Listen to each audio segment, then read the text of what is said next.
با عرض سلام و درود بی‌پایان و احترام تمام به یکایک شما تماشابینان عزیز گرامی، برنامه امروزه را آغاز میکنیم. ما امروز درباره رویدادهای همین هفته صحبت میکنیم و میتوانیم در بعضی از مسئله هایی که در این هفته روی داده است با هم بحث داشته باشیم، صحبت داشته باشیم. تماشابینان عزیز گرامی، واقعا این هفته چند حادثه های به میان آورد که به ما حادثه های در این هفته به میان آمده یک ایده های هم به ما تحفه کرد و این هم باشد ما نیت داریم هر هفته همین روز یک شنبه به جای برنامه فردای تاجیکستان با همین بحث رویدادهای هفته برنامه گذارانیم و برنامه فردای تاجیکستان را به روز دیگر مانیم. انشالله که تماشابینان عزیز چه خیلی که از همین مقاوه برنامه شما خودتان آگاه هستید، ما در چند مسئله امروز صحبت خواهیم کرد.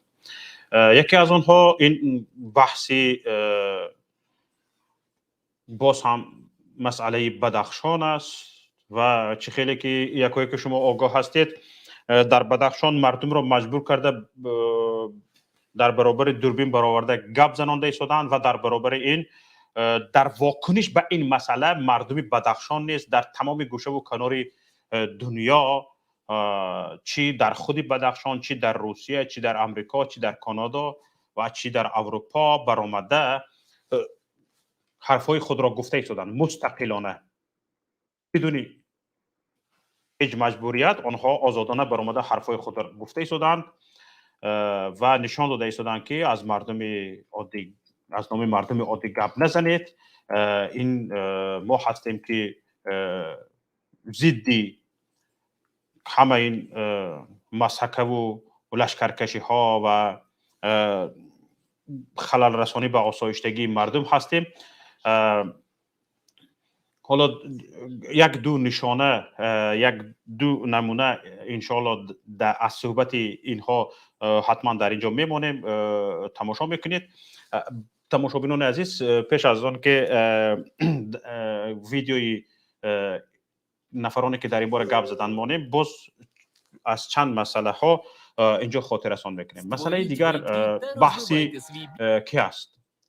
روزنامه‌نگار تاجیک عبدالقادر طلبکوف با روحانی مشهور کشور ملا عبدالرحیم قزاقانی است که خیلی این مسئله هم داغ شده است و چندین از ضیائیان، روزنامه‌نگاران با همصدایی از عبدالقادر طلبکوف نظرهای خود را نوشتند و عبدالقادر طلبکوف را حتی یک معارف پرور معاصر عنوان کردند. در این باره هم صحبت میکنیم. و یکی از خبرهای داغ در این هفته خبری دو نفر در متروی، در استانسی متروی مسکو میلیسه ها را زدن دو نفر مهاجر تاجیک است که در آخر فهمیدیم هر دو اینها دادران بودند، یعنی اکا و اوکا بودند و پدرشان برآمد کرد و مراجعت کرد که برای ادوکات گرفتن و برای آزادی آنها کوشش کنند و یعنی برای ادوکات پول نمی رسیده است. در این باره هم مراجعت شد. در این باره هم انشالله صحبت میکنیم نصیب باشد. و چیزی دیگر، یک خبر این بود که سیمومین یتیموف رئیس کمیته دولتی امنیتی ملی تاجیکستان به استعفا رفته است.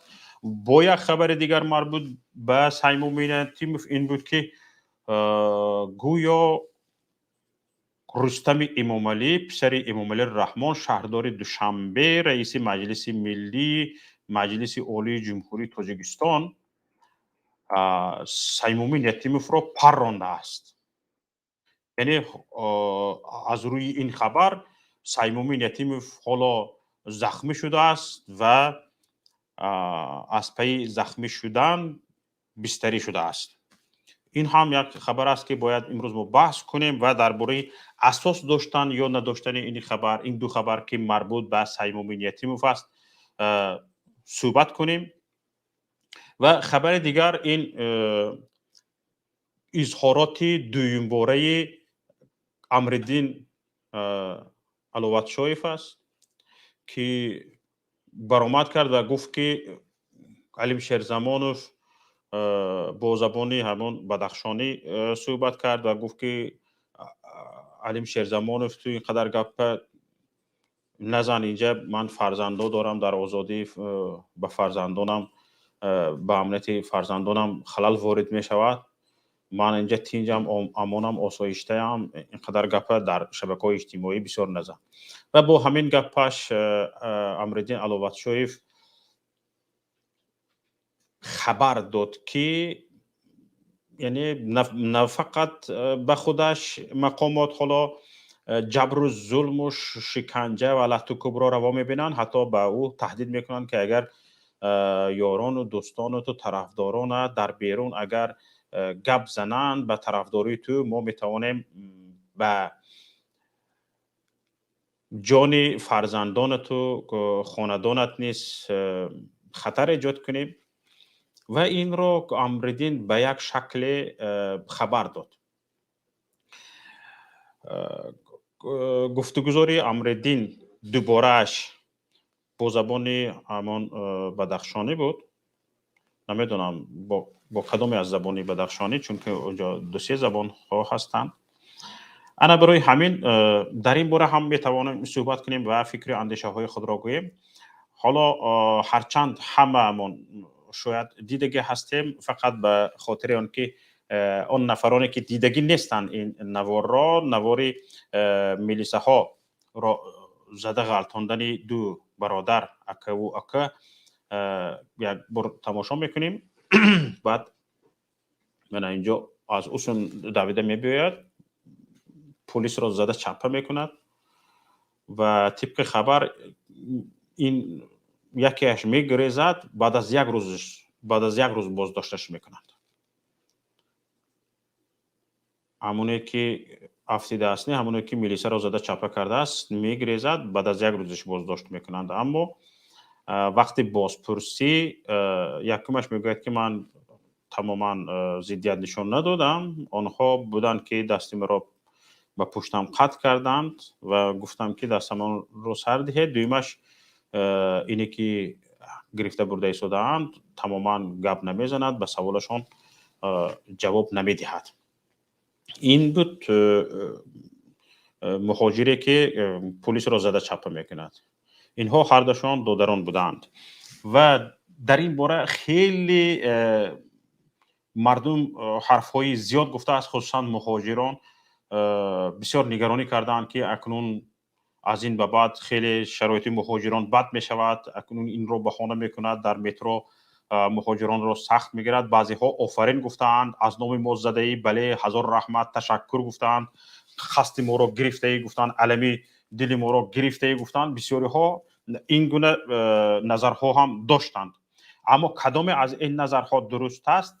این حرف شماست تماشابینان عزیز. حتما به برنامه وارد شوید و نظرهای خودتان را بگویید. مهاجران عزیز و نفرانی که به مهاجران میخواهید نصیحت داشته باشید، کسانی که میخواهید بگویید که این کار مهاجران نادرست است و میخواهید یک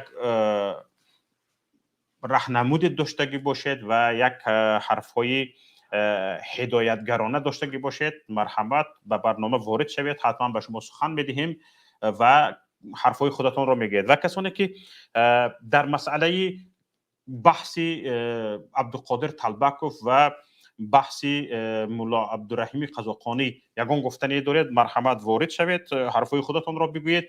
اما اینجا من یک چیز را گفتنی هستم که تهدید به جان روزنامه‌نگار باری اول نیست، اما واکنش مقامات با پشتیبانی از روزنامه‌نگار باری اول است. چون که از این پیش چندین روزنامه‌نگارها لطکوب شدگی بودند.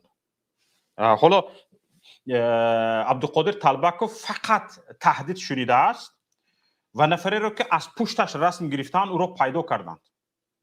در مابین یک شبانه روز پیدا کردن از طرف عبدالقادر تربکوف رحمت هم شنیدند. اما نفرانی که دلیر شریف را زدند، لطکوب کردند، نفرانی که محمد علی حید را زدند، کفتند، لطکوب کردند، حتی بیمارخانه بابش کردند، کسانی که کیرا حکمت الله سیف الله زاده را زدند، چپه کردند، بیمارخانه بابش کردند. این هم روزنامه نگار بود، سردبیر نشریه نجات بود. یگان شخصی لطکوب کردگی را تا به همین حاضر نیافتند. در این بین نه فقط روزنامه نگار بلکه سیاستمدار که را رئیس حزب سوسیال دموکرات رحمت الله ظاهرف را چندین بار زدند، سگش را کشتند، دزدیدند، چی بلا کردند، نیافتند. و یک عجیبش این که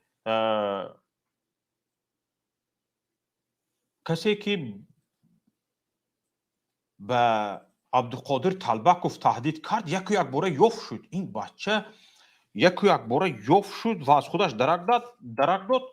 حتی از همدیاری عجیبش این که همدیاری خودی عبدالقادر تلبکوف بود است. این نفری که عبدالقادر تلبکوف را تهدید میکند با پشتیبانی از کی؟ از ملا عبدالرحیم قزاقانی. و میگه که تو زردشتی بار دیگر مثلا از روی گفته خودی عبدالقادر تلبکوف تو زردشتی اینو وای و نباید تو کرا ملا عبدالرحیم قزاقانی را تهدید کنی. حالا ببینید این گونه تهدیدها هر روز به جان ما می شود. تماما حکومت پروای فلک را ندارد، چون که خودش هم دست دارد در همین گونه تهدیدها. همین گونه تهدیدها حتی به جان خانم ها وجود داشت. نیلوفر رجب رو در یاد دارید، حتی پلیس به جان او تهدید کردگی بود، به ناموسش تهدید کردگی بود. هیچی چاره ندیدند، برعکس خود نیلوفر رجب و گناهگار شد. و چندین این گونه مثال ها زیاد هستند. حالا یک معما این است که همین چیزها کم بیش به سپکتاکل مانند است. حالا عبدالقادر تلبکوف خفه شده ایستاده است که شما مرا پیار کرده ایستادید گفته. شاید این پیاری عبدالقادر تلبکوف نباشد، شاید فقط همچون اکتیور رول اجرا کردگی باشد. هم عبدالقادر تلبکوف، هم این نفری که بازداشت شده است همچون تهدیدگری عبدالقادر تلبکوف، شاید هر دوشون شریک باشند. و شاید دستی شخص سیوم مثل سیمومین یتیم فهم باشد که سیمومین یتیم فهم از فرخور است، این تهدید کننده هم از فرخور است، عبدالقادر تلبکوف هم از فرخور است. شاید اینجا اکتیور دو تا نه سه تا باشد. یکی اکتیوری اهم کلان سناریو نویس باشد، چون یادتون باشد اس پروداکشن گفتم ما یک برنامه کردگی بودیم. در برنامه دیدگاه میتوانید از شبکه یوتیوبی پیام تیوی دریافت کرده او رو تماشا کنید.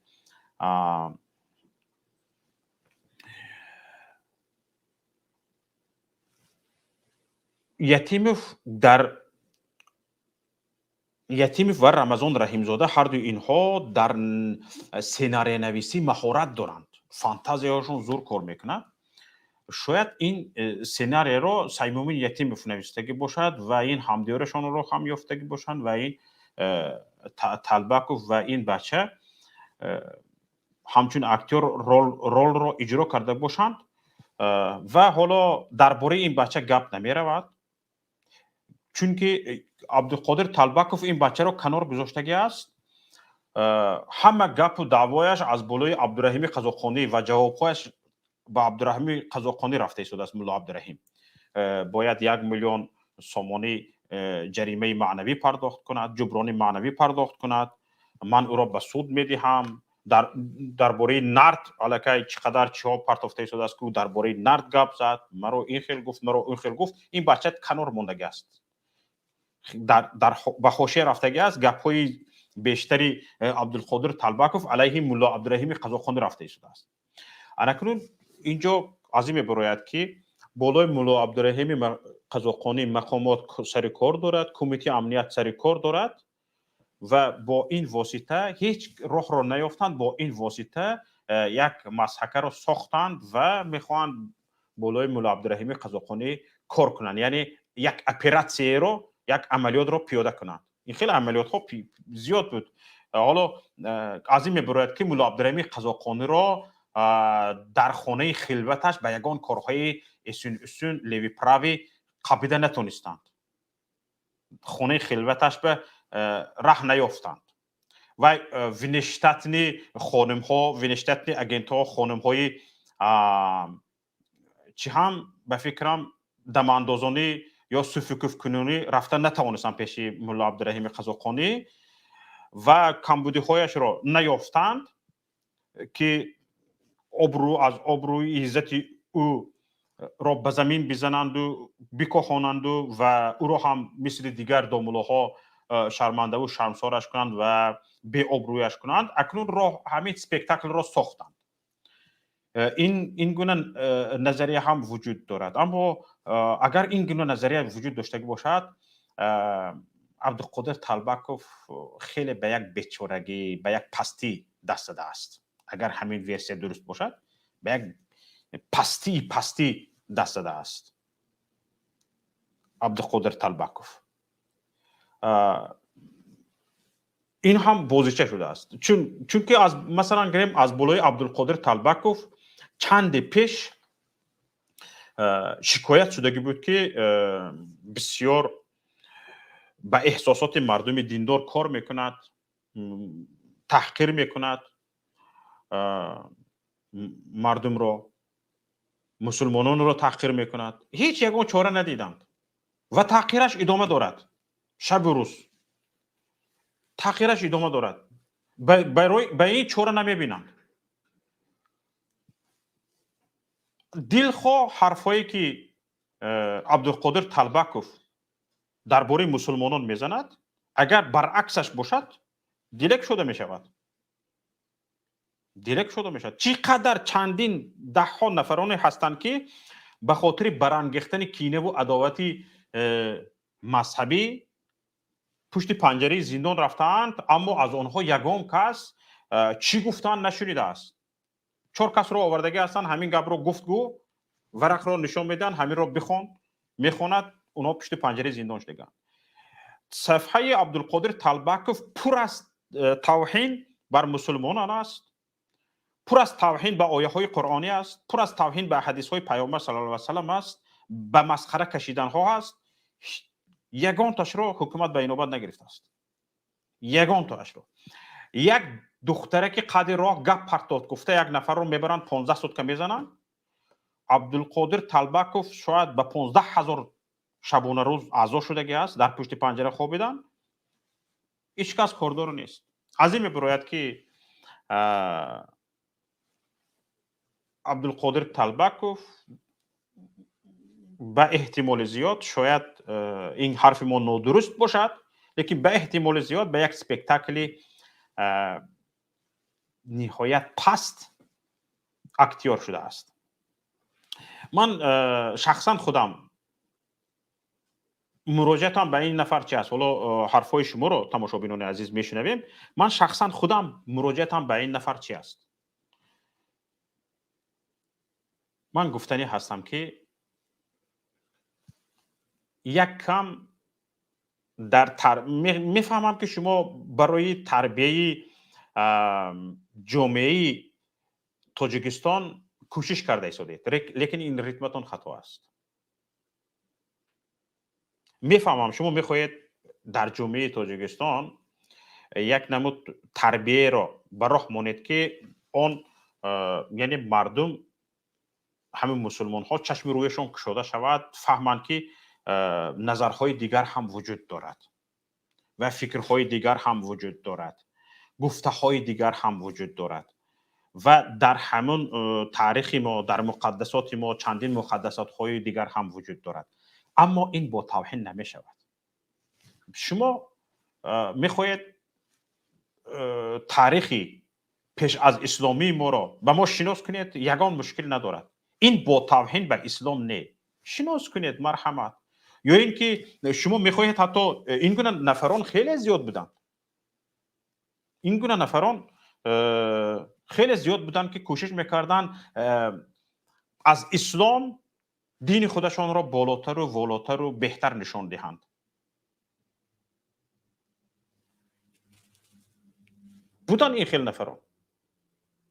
ان یأتوا بمثل هذا القرآن، الله در قرآن میگوید لا یأتون بمثله، گارانت میتید که شما یک حرف ان یأتوا بمثل هذا القرآن، یک جمله کوشش کنید که به مثل چی اون گفته هایی که در قرآن آمده است بیافرید یا که مثال بیارید در برابرش، لا یأتون بمثله، شما آورده نمیتوانید. اما با وجود همین الله دعوت کرده ایستاده است بیارید مرحمت که کدام از گفته ها در برابر همین قرآن است، فصاحت بلاغت گفته های قرآنی است. مرحمت گارانتیش کتی نمیتونید گفته ایستاده است لا یأتون بمثله. الله الکی بیارید گفته ایستاده است، با برابرش گفته ایستاده است که گارانت داده ایستاده است که شما نمیتونید آوردن. اما مرحمت بیارید، حتی میتونید دعوت کنید مردم رو که اسلام رو پرتویند به دین شما درآیند. هرچند شما میگید من با اسلام یگان مشکلی ندارم، ما یا که درباره اسلام یگان بدگویی نکردم، اون به طور خودتان برادر عزیز یا که هموطن عزیز، شما میتونید مردم رو بگویید این دین بد است، به زرتشتی پیوندید. مرحمت با دلیل، با اثبات، حسب شجاعت، جسارت، دل گرده، علم پیش از همه هست که شما توانید همون دین 14,000 سال پیشینه را بهتر از اسلام نشان بدهید با دلیل، با اثباتتان. مرحمت یگان مشکل نیست، اما گارانتیش کتی نمیتونید. اما به هر حال بدون توهین. حالا ببینید شما با اسلام توهین میکنید، همین رو دلیل قرار میدید که چند فکر به شما توهین کرده است. این خیلی نمیشود. یا که فلانی به شما توهین کرده است. در توهین یک نفر، دو نفر شما 1.5 میلیارد دین، 1.5 میلیارد یا 2 میلیارد آدم رو توهین میکنید، یا که بعضی از گفته هایش رو به مسخره میکشید. این کارتون نادرست است. حالا بعضی وقت میشود شما میگید که من زردشتی نیستم، لیکن میگویم که باید هموطنان ما به مقدسات پیش از اسلامیشان توهین نکنند. برادر عزیز،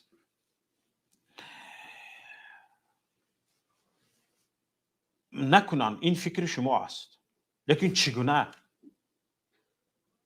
راههایش را پیشنهاد کنید، راههایش را پیشنهاد کنید. حالا ببینید 1400 سال این سو، 1400 سال این سو مردم مسلمان همین خیلی تربیه گرفته است. شما در 14 روز یا که در 14 ماه میخواهید مردم را با توهین چشم رویش را کشاید و با مقدسات پیش از اسلامی رو بیارانید. کارتان نادرست است، فکرتان به نهایت کند است، کند. حالا تا به تندی گپ نزدیم، فکرتان نهایت کند است به نظر ما.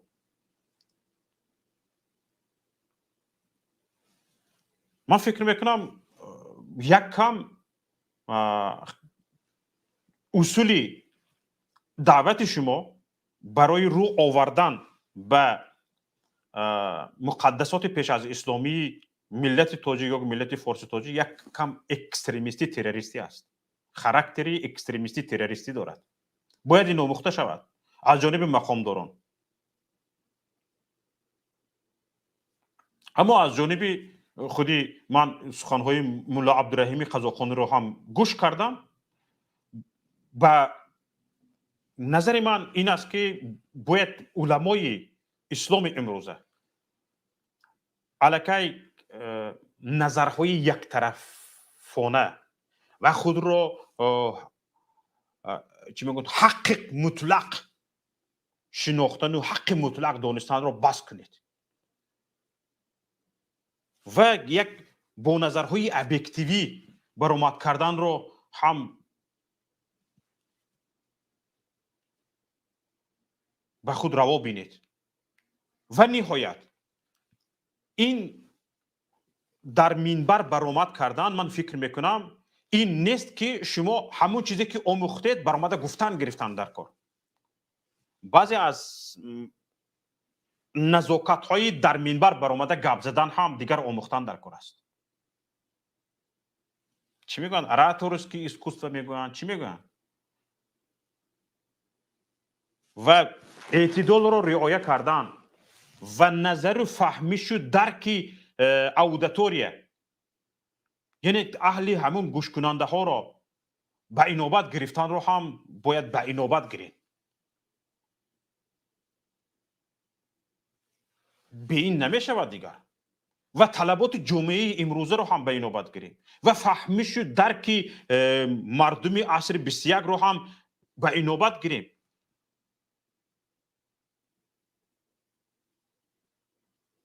و با مردم عصر 21 چگونه ما میتوانیم با دلیل های که به فتواها اجتهادهایی که 500 سال پیش بودند، فتوایی که به مردم 700 سال 800 سال پیش دادگی شده بودند از جانب علماهای زمانشان، امروز ما با مردم عصر 21 با اون اجتهادها با اون فتواها صحبت میکنیم. اینها هم آموخته شود. فکر ما این است اینها هم باید آموخته شود تا اینکه به یک تنگنا گرفتار نشویم، به یک توپیک دچار نشویم، به انزوا نرویم، همپا با مردم عصر امروز باشیم. حالا امروز علماهای ما جسارتی با مردم خود همپا بودن رو ندارن، جسارت شجاعت رو ندارن، از خودشان یگان اجتهاد برای همپا بودن به انمین مردم همیروزه اجتهاد جسارت اجتهاد ندارن. همون علمایی که در عصر خودشان زندگی کرده بودن جسارت داشتن، شجاعت داشتن که وابسته به حیات و فعالیت مردم خودشان صحبت میکردن، اجتهاد میکردن، فتوا میدادن، گپ میزدن و گپ آنها را دلیل آورده گپ زدن میگیریم. فلان عالم این خیل گفت، در دوران فلان پادشاه این خیل گفته بود، در فلان زمان این خیل گفته بود، گپ زدن میگیریم. خواهش میکنم من درباره دین اصلا حق دخالت کردن رو به خودم نمیدهم، اما امروز ها میبینم که یک ضرورت پیدا شده است که حتما فکرها گفته شود در این باره. فکر من همین است که علماهای امروزه ما باید جسارت اجتهاد کردن داشتگی باشند و خودشان را همپا همزمان همین زمان معاصر کنند. من همین قدر در این باره گفتنی هستم. و چیزی که ما در باره‌اش حالا گپ نزدیم این پیستلت کشیدنی رستم امامعلی به سیموم یتیموف است و گویا که رستم امامعلی زده شلیک زده سیموم یتیموف را زخمی کرده است، نمرده است. کاش همین گپ راست می‌بود، می‌مرد، خلاص می‌شدیم دیگه. اما نمرده است. اما به فکر من این کار هم نشده است. این خبر اینقدر صحت ندارد به فکر من، چون که در یگان رسانه‌هایی که این گونه خبرها را جستجو میکنند دو تاییدش را میکنند، تایید نشده است. و همچنین اینکه سیموم یتیموف گویا از وظیفه سبکدو شده است و وظیفهش به معاون اولش گذشته است. این خبر رو هم ما از پامیر دیلی نیوز گرفته در پایگاه خبری پیام نقطه نت نشر کردیم. اما تماشابینان عزیز، این خبر هم به فکر من اونقدر صحت ندارد. اگر صحت داشته باشد، کسی در این باره دلیل داشته باشد، مرحمت سخن میدهیم، گپ میزنید. با همین بعضی از خبرهای دیگر هم هست که حتما درباره‌اش در دوام برنامه صحبت میکنیم. حالا نوبت را به شما میدهیم، بیایید یک به یک صحبت را سر میکنیم. مرحمت کسانی که به استودیو پیوست شده هستند کنید، مرحمت گپ زنند. محمود صادق. السلام علیکم و رحمت الله و برکاته. شما محمد خوب هستید؟ ناز هستید؟ خدا شکر الحمدلله. من نسبت همین ماجرای طلبک و عبدالقادر با مولا عبدالرحیم در همین فکر هستم که این صحنه سازی های همین مربوط به یتیموف و دیگران هست، برای که پس از گذشت یک سال یک کسی پیدا شده است، آمده است با همین طلبک تهدید کرده است. اگر تهدیدی کشتن بشد، این علاقه کایها دیله میکردن. اینکه صحنه سازی هست، اینا برای همون مجازات دادنی مولا عبدالرحیم است. به فکر من مولا عبدالرحیم یکی از حقیقتا عالم دین هستن. من وای کس خوب میشناسم. بغیر از آن وای کس با عالم دنیوی هم هستن.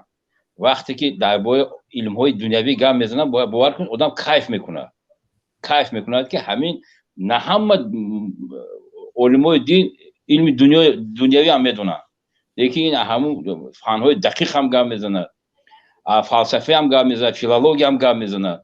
برای هم قدر وقتی که به فکر من همین طلبک عبدالقادر وقتی که همون قطعی استاد کبیری مغلوب روی روز فتن که مغلوب شد، گفتگوی آزاد مغلوب شد، دید که اشکاها پس رفت، دید که هیچ کار کرده نتونست، بعد با یک صحنه سازی دیگه کرد که اینا چند بار کشتنی شدن و چند بار این خیلی تهدید کردن و دیگه. من تصدیدم که این همش آخر رساندگی یک سخنش من تا حاضر به حیرت میماند، دیگری هم ممکن حیرت بیارد. اول گفت که 1 میلیون من باید مبلغ ستونم، لیکن باز یک همونجا با یک نقطه نظر دیگه گفته است که باید مولا عبدالرحیم مسلمان بودنش با خلق گفتنش درکو.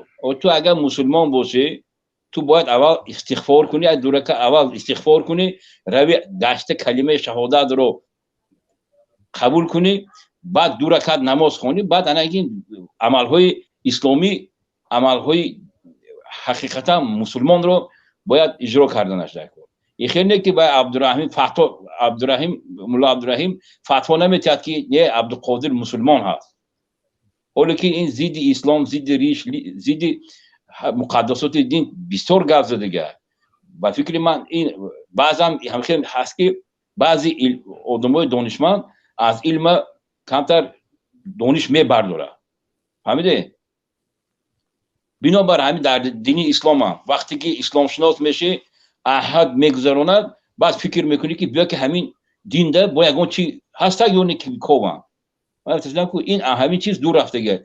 لیکن عبدالقادر طلبک قطعی من در یک حجت در دوشنبه در کوچه زحمت آباد که زندگانی کرده در روی استودنتیش. فهمیدید؟ من این همونجا میشناسم. ممکن از آوازم شناسد کی بودن من، یا که ممکن عیادش برآمده شد که یک کمش 20 سال 25 سال یا 30 سال اضافه شده است. 30 سال داشته گذشتگی هستن همه خیلی. این یک مسئله دوم، مسئله همون دو نفری که برادران با ملیسه دستکار داشتن، اصلش این چه گم عمل خوب نیست اصلش گیره.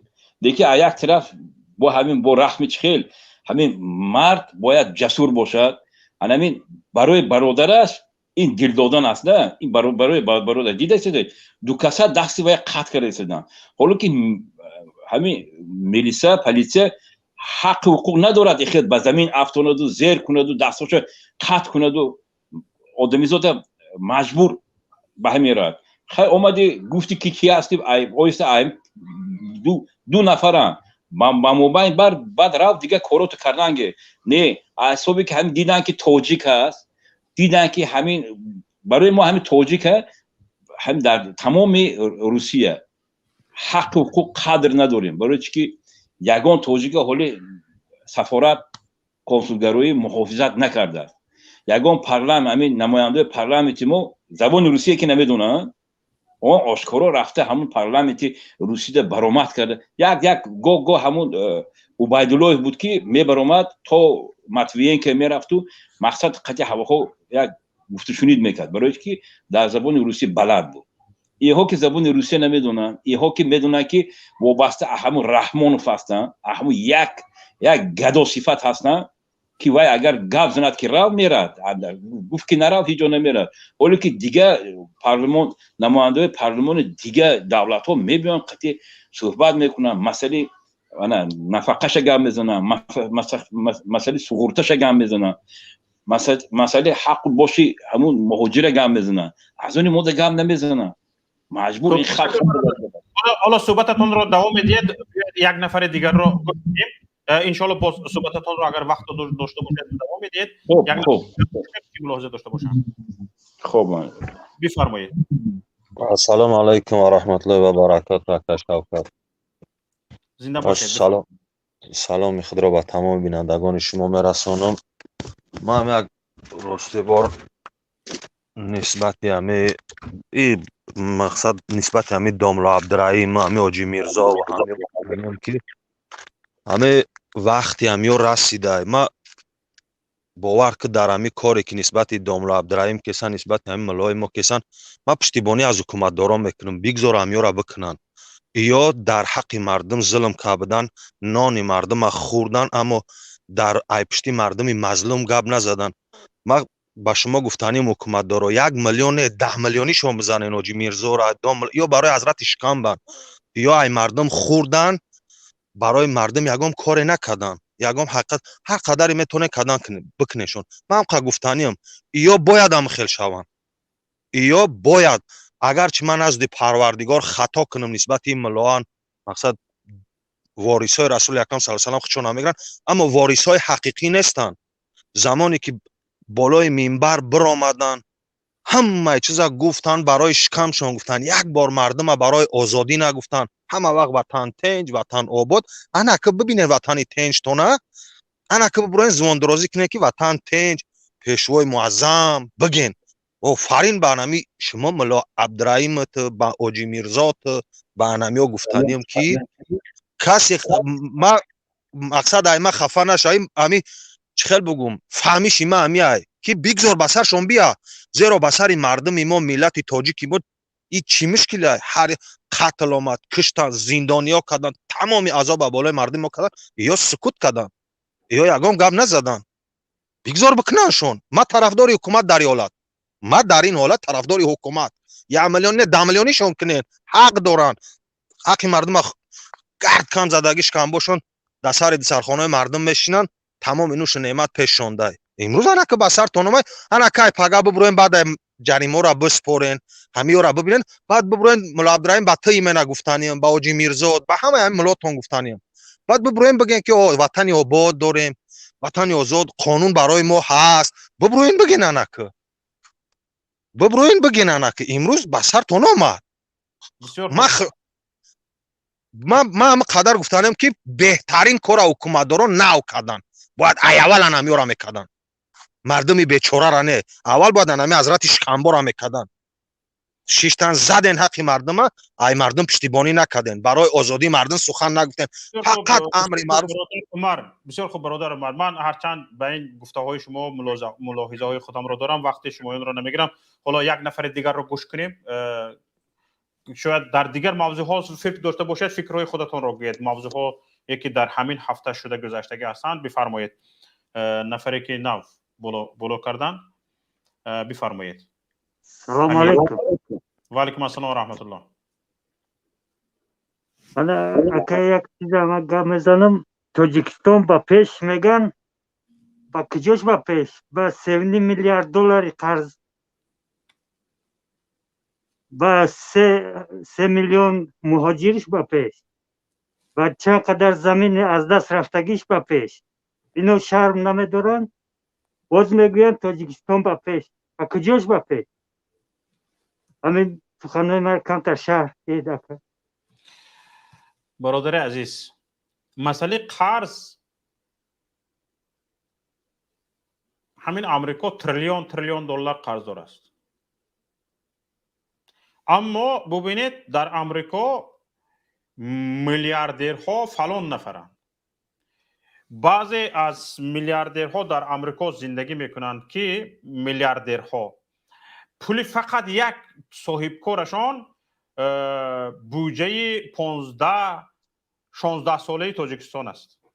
پول یک نفر تاجرش، بیزنس یک تاجرش 15 ساله 16 ساله بودجه تاجیکستان است. اما تاجیکستان چی دارد؟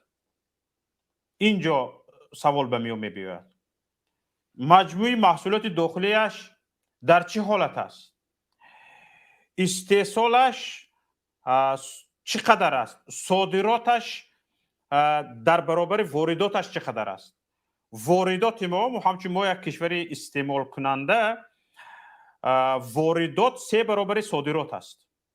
حالا ببینید امروزها صادرات ما را چه تشکیل میدهد؟ 45% صادرات جمهوری تاجیکستان را خزینه های دولتی تشکیل میکنند. یعنی انبار را خالی کرده صادر کرده شدند. این یعنی سطح پسترینی رو به رکود آوردن یک دولت است. وقتی که 45% صادرات تاجیکستان را خزینه های دولتی یعنی چی؟ متال های قیمت بها، طلا، سنگ های قیمت بها همین خیر است. خزینه را کشوده علاکه داده ایستادند. خزینه را کشوده خالی کرده ایستادند. خزینه خالی شده ایستاده است. وقتی که خزینه خالی شد، همون اکویولنت چی ما با همون وی خزینه حساب می شود. پول انفلیات می شود. حالا من به اقتصاد قدر سخت صرفم نمی روم، صرفم می رفتگی چیزم همین قدر است. پول انفلیات می شود و عموما بینید وقتی که خزینه خالی شد شما از باوره میمونید و وقتی که مردم شما مداری تجارتیشون پایین است، یعنی بیشتر شما مهاجر تیار میکنید، سرمایه گذار به اینجا نمی بیاید. برای سرمایه گذار به تاجیکستان آمدنش در داخل تاجران وجود داشتنشون در کار که از خود استعداد، ملکه دانش اقتصادی نشان دادگی باشند و یک درصد معینی تجارت رو به عهده بگیرن. همه رو سرمایه گذار نه بگوید که مثلا گریم 60% رو تو سرمایه گذاری میکنی، 40% رو من به عهده میگیرم. یا که اقلا گوید که کار رو من میکنم، پول رو تو میدی، گفته تماند. ما چقدر خیلی تاجر داریم در تاجیکستان. ما اساسا بیشتر تاجیکستان استحصالگر مهاجر است، استحصالگر کادر نه، اقتصاددان نه، استحصالگر نه. همون دانشگاه هایی که استحصالگر باید، کادرهای استحصالگر باید آماده کنند، تماما از کار ماندگی هستند. تماما فقط همین کیسه دانشجو رو نگاه میکنند خلاص. پس سرمایه گذار در فکری در تاجیکستان سرمایه گذاری نیست. حتی هزار ما هوسمند کنیم که سرمایه گذار حساب کتاب میکنند که بکی میکنند. در همین حالت این قرض های زیادی ما به ما تهدید میکنند که حتما ما با سرمایه گذار کار کردن نمیتونیم. بله. استحصال کردن نمیتونیم. بله. به چی مجبور میشیم؟ مرحمت، قرضداری زمینت میفروشی، قرضداری کانهای طلات میفروشی، قرضداری کانهای نقرت میفروشی. من به خطای داده ایستاده. مثلا نمیتونیم کاربرد کردن در داخل کشور. اساسا حالا ببینید اکثریت کانهای طلا به دست خطای گذشته است. حالا همین جنگ، همین ناآرامی که در بدخشان به میان آمده ایستاده است، به احتمال زیاد انمین مجبور کنی خطای است که زمینم رو خالی کرده ده. روی خولی کرده دادن حتما اون مردمی بدخشان سرکوب کرده گپ نمیزدگی کردنش در کار به همین حالت ها دچار شدگی هستیم. برای همین واقعا من به فکر شما راضی هستم که قرضداری هرچند در آمریکا مثلا برای آمریکا تهدید نیست قرضدار بودن که برای اروپا تهدید نیست اما برای تاجیکستان تهدیدی بزرگ است. قرضداری ما هیچ چی برای قرض دادن نداره مگر اینکه زمینمون رو بدیم کندنی های فایده‌ناکمون رو بدیم عموما خودمون رو همچین ملت به فروش گذاریم. برای چی؟ برای اینکه ما زمینه های جوابگو به قرضگیری نداریم. سرمایه گذاری یعنی چی؟ مثلا یک کشور بیگانه به ما سرمایه گذاری کرد، این سرمایه گذاری مضمون اون رو دارد که سرمایه گذار دیکته میکند در ما. گپ اول رو سرمایه گذار میزنه. وقتی که گپ اول رو سرمایه گذار زد یعنی سیاست کشور ما رو انامون سرمایه گذاران اپراولیت میکنن، اداره میکنن و این واقعا تهدید به استقلالیت کشور است، تهدید به سوورینیتی کشور است. اینها رو باید به حساب گرفته شود. همین الیمنتر چیزی که یک شهروند باید بداند. اگر همین قدر چیز به صرفه نرویم، همین به صدا میایستیم، همه چیز برآمده میرود از ما. تشکر به شما برادر عزیز. یکون علاوه دیگر ندارید؟ یک چیز دیگه علاوه کنم. همین وای صرف یک میرد طلبه 150 سومون پول سپرافکای دکتر میگیرن. بیچاره کودک اولی صرف یک میرد داره و پولکنی همینجا سر میشه. لباس یگانه این فیرمای مخصوص باید خریداری کنید. علاکه پولکنی از صنف یکم علاکه سر میشه. بیچاره کودک جبر از همینجا سر میشه. بله درست است. تشکر به شما. یک نفر دیگر رو قبول کنیم. تشکر برادر عزیز. بفرمایید. نفری که بولو کردن بفرمایید. دیانا. السلام علیکم. و علیکم السلام و رحمت الله و برکاته. همتون بخیر باشید برادر عزیز. زنده باشید. من درباره سه موضوع سخن کردم میخواستم. درباره یک موضوعی که سخن کردم میخوام این موضوع دین است. بفرمایید. خیلی بسیار برادران گفته گذاشتن. من در یک چیز بسیار حیران میشم برادر. در بین مردم ما حاضر در اینترنت هم بسیار رولیکا هست تفریقه میانزن بین برادران پامیر و برادران سنی مذهبی ما. من میخواستم که همین چیزها بسیارتر از بین رود. بعدا گفتنی هستم که به تمامی مردم تاجیکستان یک بار چشمشان رو کلان گشاده به آذربایجانی ها و ترکان نگاه کنند. برای چه آنها همدیگر رو جدا نمیکنند حالا که آذربایجانی ها شیعه مذهب هستند. ما نباید از روی مذهب نگاه کنیم. ایران رو بسیارتر وقت برادران ما تحقیر میکنند. من فکر میکنم که آزادی که در ایران هست اقلا یک فایزش در تاجیکستان نیست. حالا که ایران دولت اسلامی است، در ایران تا حال زردشتی ها هستند، در ایران تا حال سنی مذهب ها هستند، شیعه مذهب ها هستند، در آنجا خریستیان ها هستند. شخصانی که دین را نمیفهمند من میخواهم که این خیلی تفریق اندازی را در شبکه‌های اجتماعی بس کنند. بعدا من به آنهایی که بسیارتر میخواستند مراجعت به پرزیدنت روسیه کنند. من رزولتت دیده ایستادند و برادران پامیری که آنها صاحب شناسنامه روسیه بودند و همه وقت به پرزیدنت پوتین مراجعت میکردند. با آنها من یک چیز را گفتنی هستم. با امید روسیه نشوید. 1000 سال گذشته ما برای آنها غلامیم تا ها 100 سال زیاده از 100 سال من حساب میکنم. از همان وقتی که آسیای میانه را روسیه ضبط کرده گرفت. اگر به تاریخ نگریم، به تاریخ گذشته همون وقتی که امارت بخارا را آسیای میانه این همش به تریتوری امارت بخارا میدرآمد. گفتنی هستم که با امید روسیه نشوند. من دیده ایستادم. من خودم میسازه در مهاجرت مهنتی هستم.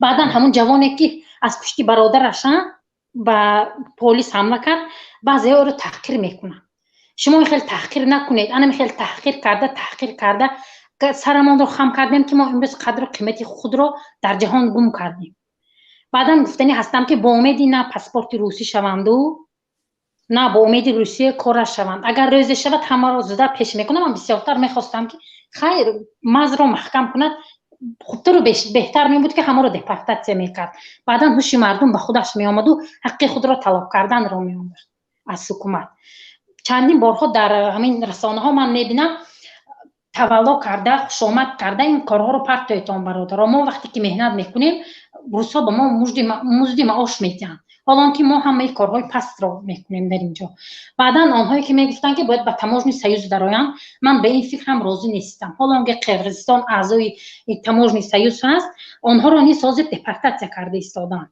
تاجیکستان قرقیزستان ازبکستان هر روز در رسانه‌های اینترنتی تحقیرهای هر خیله مگر این بدیل مردم ما نزد من شخصا از این چیز مونده شدم تا کی ما تحقیر میشنویم تا کی بس نیست مگر بعدا دانسته مونیتان اگر نکنود یگان کار شود مثل گروزی میکنند خیلی که گرجستان را سال 2008 آنهایی که شهروندی داشتند آنهایی که در اینجا تولد شده کلان شدند و 2 یا 3 پکلینشان پشتشان در اینجا بود آنها را در یک شب به گرجستان گسیل کرد برای هوای باید ما وطن را صاحبی کنیم ما باید حق خود را طلب کردن را آموزیم بله از برای ما این جای عزیز است ما باید گذاریم که خود ضرر نکرد برعکس گرجستان خیلی پیش رفت بله من بسیار وقتی که بسیار آدم میگن که به روسیه نمیشود روسیه با دیویزیاش ما رو محافظت میکند یک چیز رو نقض دانیتان عقلتان رو کار فرمایتان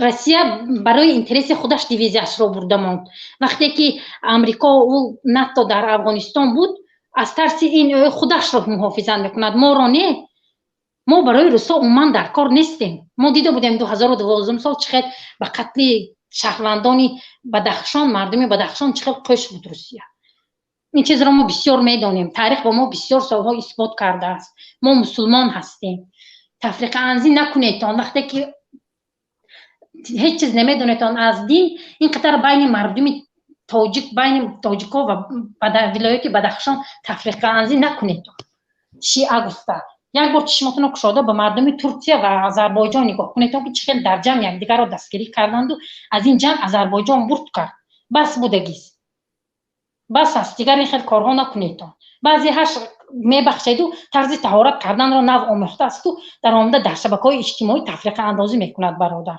من از این خیلی شخصا غشم میآید بس است بعدا به خاله مایرامدی گفتنی هستم که اون کسان بسیار روسیه نگویم حاضر شرایط در روسیه بسیار بد است من نمیخوام که دیگر بار اون کس مراجعت کنم من میخوام که تاجیکستان دولت صاحب استقلال باشد باید ما گلگل شکوفی کنیم پیشروی کنیم زواد و کارخانه ها سازیم من نمیخوام که خلق ما بسیار به مهاجرت رفته تاریخ خود را گم کند زبان خود را گم کند من این چیز را نمیخوام زنده باشید تشکر شما زیاد به شما نیست پیشروی خواهم برادر نفری بعدی از واتساپ میخوان صحبت کنن الو سلام علیکم و علیکم السلام و رحمت الله موزیک خوبی سلامتی شکر بفرمایید ما همین یک چی را نفهمیدیم اکا گپ زنید چی رو نفهمیدید همین شما همین قدر رویا بازی میکن مقصد شما چیه یکا که همین دور مردم در ریب نایرنگ اختون میدوزین شما بسیار خوب برادر میزنه تمام بسیار خوب خواهش میکنم شما به شبکه یوتیوبی پیام تیوی وارد شوید چند از برنامه های ما رو تماشا کنید حتما مقصد ما رو میفهمید وقت دیگران رو نمیگیرم نوبت رو به دیگران دید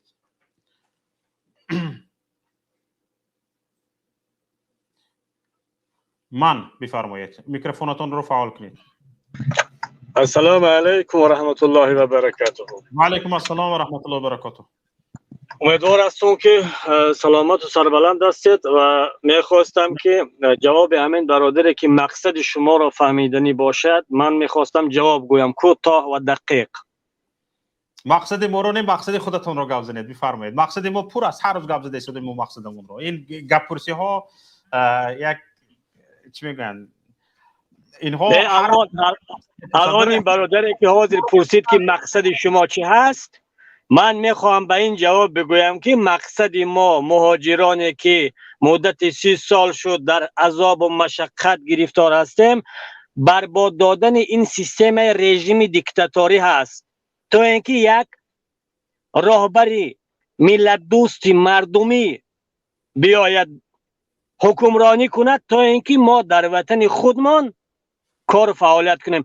الان همین برادر اگر شما پرسان کنید همین کس خودش مهاجر است. بله. اما اینها به همون زیباگی دو دام ساخته یا من گل و گلکاری نگاه میکنن، فضای آرام در اون حالت گفته می شود که تو در نزد زن و فرزندت هستی. ای برادر یه بار چشم کوشا به عالم نگاه بکن. بسیار خوب. دولت اروپا این گونه وطن ساختن، اونها از آسمان آمدگی نیستن، همونها انسانن.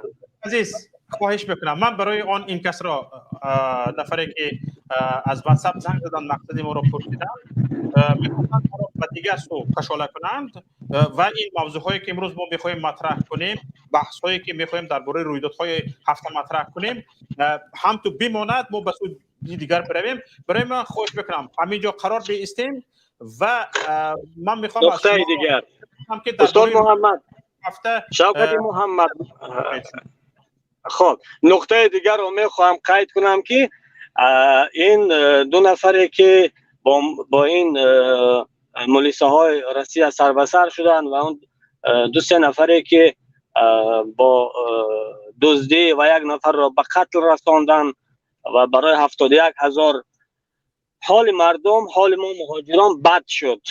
برای که من امروز خود در مهاجرت هستم، میبینم که بسیار تفتیش هم زیاد شده است. باور کنید خصوصا در متروها بسیار تفتیش ها زیاد شدگی هستند، اما همین مردمی خودمان، من همین تاجیک، ازبک، بسیار تفتیش ها سخت گرفتگی هستند. بسیار از همه کارهایی که ضرور بود، من همین تاکسی رانی و من سودا و همین کارها بسیار ممنون کردن مردم.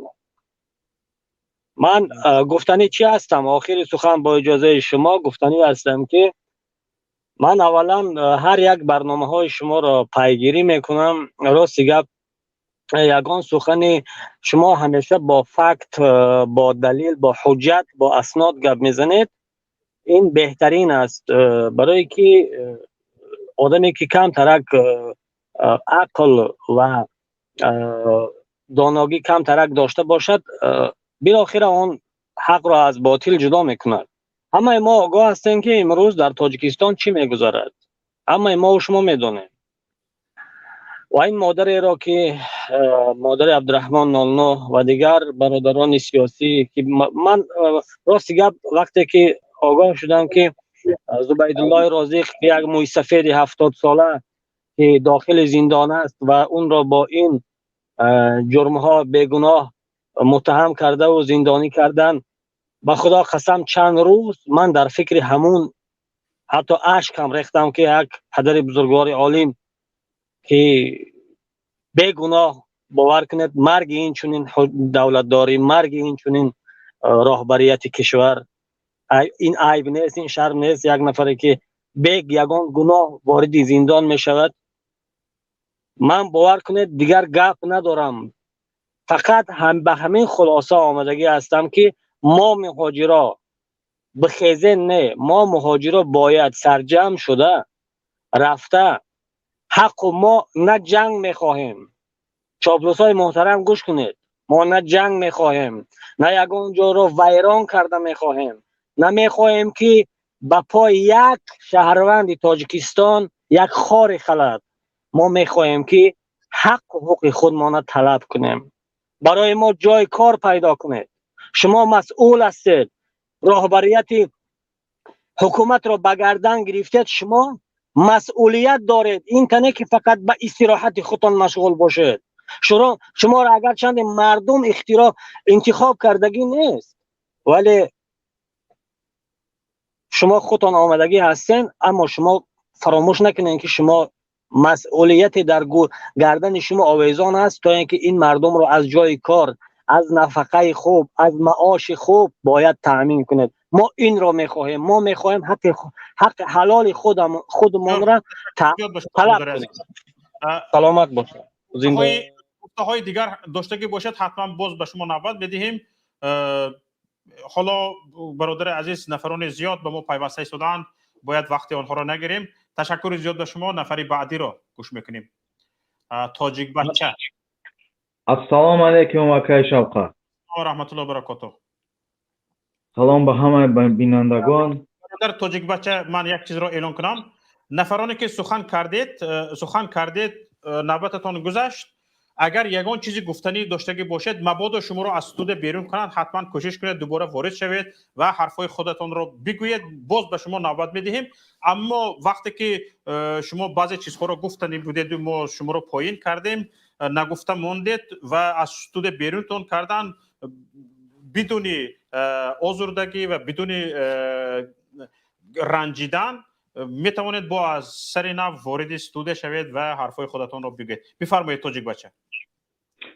من همین گفتنیم آقای شوقت وای برادری که در بالای دوملاها گفت حاجی میرزا و اینها وای بابا برای ریشش وای طلبه گفته موریدی وای می باور کن خوب کردن همین ملاها. من میفهمم که همین ملاها هم همین برده کنج زندان برن. همون یک تا وهابی رنگ بود، ایشان بود، چی بود، برومد لسکی کرد، باز برد با امید تپیدنش. ایشون سراج دین نظر دارید؟ همون بسیار دهنی گنده داشت و جنگداز بود و خوب. همین حاجی میرزا هم من میفهمم که برن ترمه کنن دبری همون و هم لسک و هم هر کسی مبارز است و حاجی میرزا بلد امروز سنگ میزنه. همینا را خدا نان نمک مردم خوردن، از مردم دفاع نمیکنن. خدا همین ملاهای زند هم که زند که برآمدن شرمنده برای همون درون این مردم غلبه کنه از همین مبارزان و همون ریشاشون قطعی دیگه منبر رخشونه تیان و یا دروغگو درویه خودشون دوپگانه مردم جنگ داختن با برای پول مال در همین روسیه یک عمر مردم و یا دستگیری میکرد، خوردن رفتن توف کردن. بیاید انکنون سخت بد نرویم از همین علماها کاهنان معبد آمون نتراشیم. همین حاجی میرزا چرا رنگ همین لسک نمیشد خطیه به یک برگوید که موضوعهای دیگر یکان گفتنی دارید؟ موضوعهای دیگر چی گویم؟ خدا همین مبارزه ما را زیاد کنه. آمین. تشکر زیاد. نفری بعد. تشکر به شما. زنده باشید. پمیر بفرمایید. سلام علیکم آقا. علیکم السلام و رحمت الله و برکاته. من از شهر خوراغ از ولایت مختار کوهستان بدخشان میخواهم یک دو گپ زنم در موضوع امون آدمانی که در کامنتار میخوانم میگن که پومیدیو از ما نیستن. نه، من خوراغ، من امون آدمانی که حتی گروه های جنایی نامیدگی شدن آنها را امرا میشناسم. ما تاجیکیم، تاجیک اصلی، ما رو جدا نکنید. مقصد ما جدا کردن خود نیست. مقصد ما ساختن دولت دموکراتی حقوق بنیاد برابر حقوق برای تمام ملت تاجیک. من برادر عزیز همینجا من گپتون رو میبرم. احمق کسی است که بدخشان را از تاجیکستان جدا میدونند. ای مردم، با جدا شدن بدخشان 45% خاک تاجیکستان میرود، هیچی نمیموند در تاجیکستان. تمام ثروت‌های زیرزمینی بویگری تاجیکستان میرود، هیچ نمیمونه در تاجیکستان. و برادر عزیز، هیچ کس احمق نیست که این رو طلب کند. باور کنید. شما از بدخشان، من از این کنجی تاجیکستان از ناحیه 8 هستم، از آخرین نقطه تاجیکستان، از شمالترین شمال تاجیکستان از ناحیه 8 هستم. هیچ وقت بدخشان را از خودم جدا نمیدونم برادر عزیز. یک فردی بدخشان را از خودم جدا نمیدونم و خوشبختانه خداوند نصیب کرده است با چند نفر از دوستان بدخشانی هم همراه کار کردگی هستم. در یک استول نشسته با آنها همکاری کردگی هستم، چای نوشیدگی هستم و از ایشان بغیر از بزرگی، بغیر از خردمندی، بغیر از سوادناکی، بغیر از انسانگری، بغیر از آدمگری چیزی ندیده هستم. ما را فرق میکناند بعضی از اندیشه های مذهبی ما دیگر هیچ. اگر همچون انسان نظر کنیم میتواند در دل خواه کشور جهان بدخشانی ها ما را همچون تاجیک، همچون انسان با بهترین وجه، با بهترین نمایندگی کنند. درباره دیگر موضوع ها یک لحظه کنم من میبرم. برادرای ملت تاجیک همه شما رو بسیار دوست میدارم، نه وابسته از دین، نه وابسته از زبان، نه وابسته از قوم. همه شما رو بسیار دوست میدارم و برای تمام تاجیکستان و ملت خودم تیارم جان خود رو فدا کنم. رحمت کلام برادران که از بدخشان دفاع میکنه، رحمت برایشون. تشکر زیاد به شما. نفر بعدی.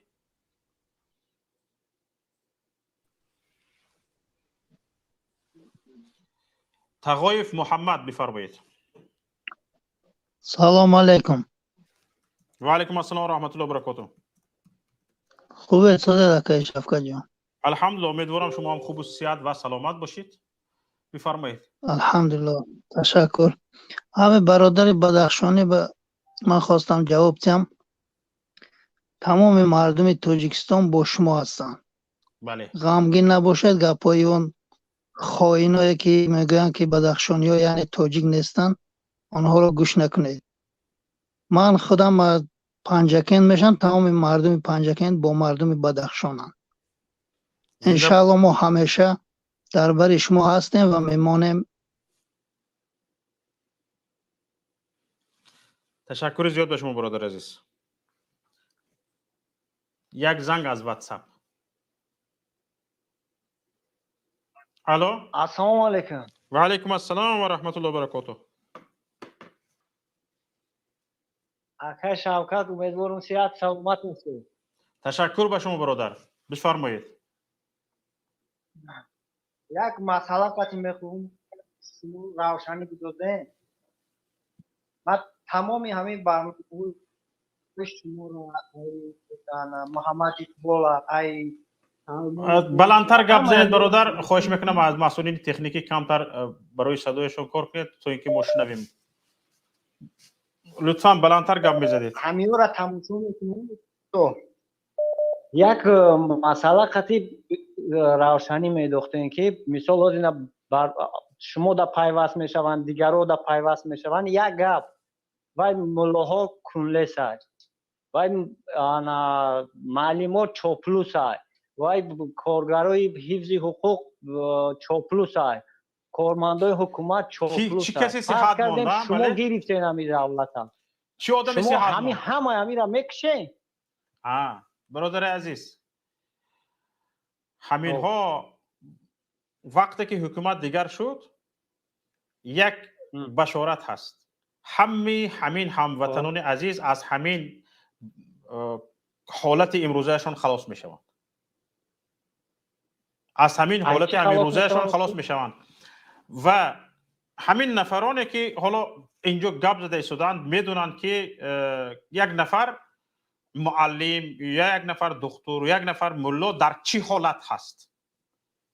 این را تمام ملت درک کرده شده است. مخالفین هم درک میکنند، دیگران هم درک میکنند، مهاجران هم درک میکنند و الحمدلله هر وقت که حکومت دیگر شد به جای این حکومت رژیم امروزه حکومت مردمی به میان آمد، مردم، ملت، ملا، مهاجر، دکتر، معلم از این چاپلوسی خلاص میشوند ان الله. دیگه به هیچ کس نیاز نمیماند که چاپلوسی کنند. من خودم یک آموزگارم. زنده باشید. باور که عادی کردم در بهشت بهشت عادی. انشالله باز بهتر عادی میکنید خدا خواهد. افسوس که شما اینطوری جای آباد نمیبینید. در همون مهاجرت این همون میبرن مرداتون از حق میخوره.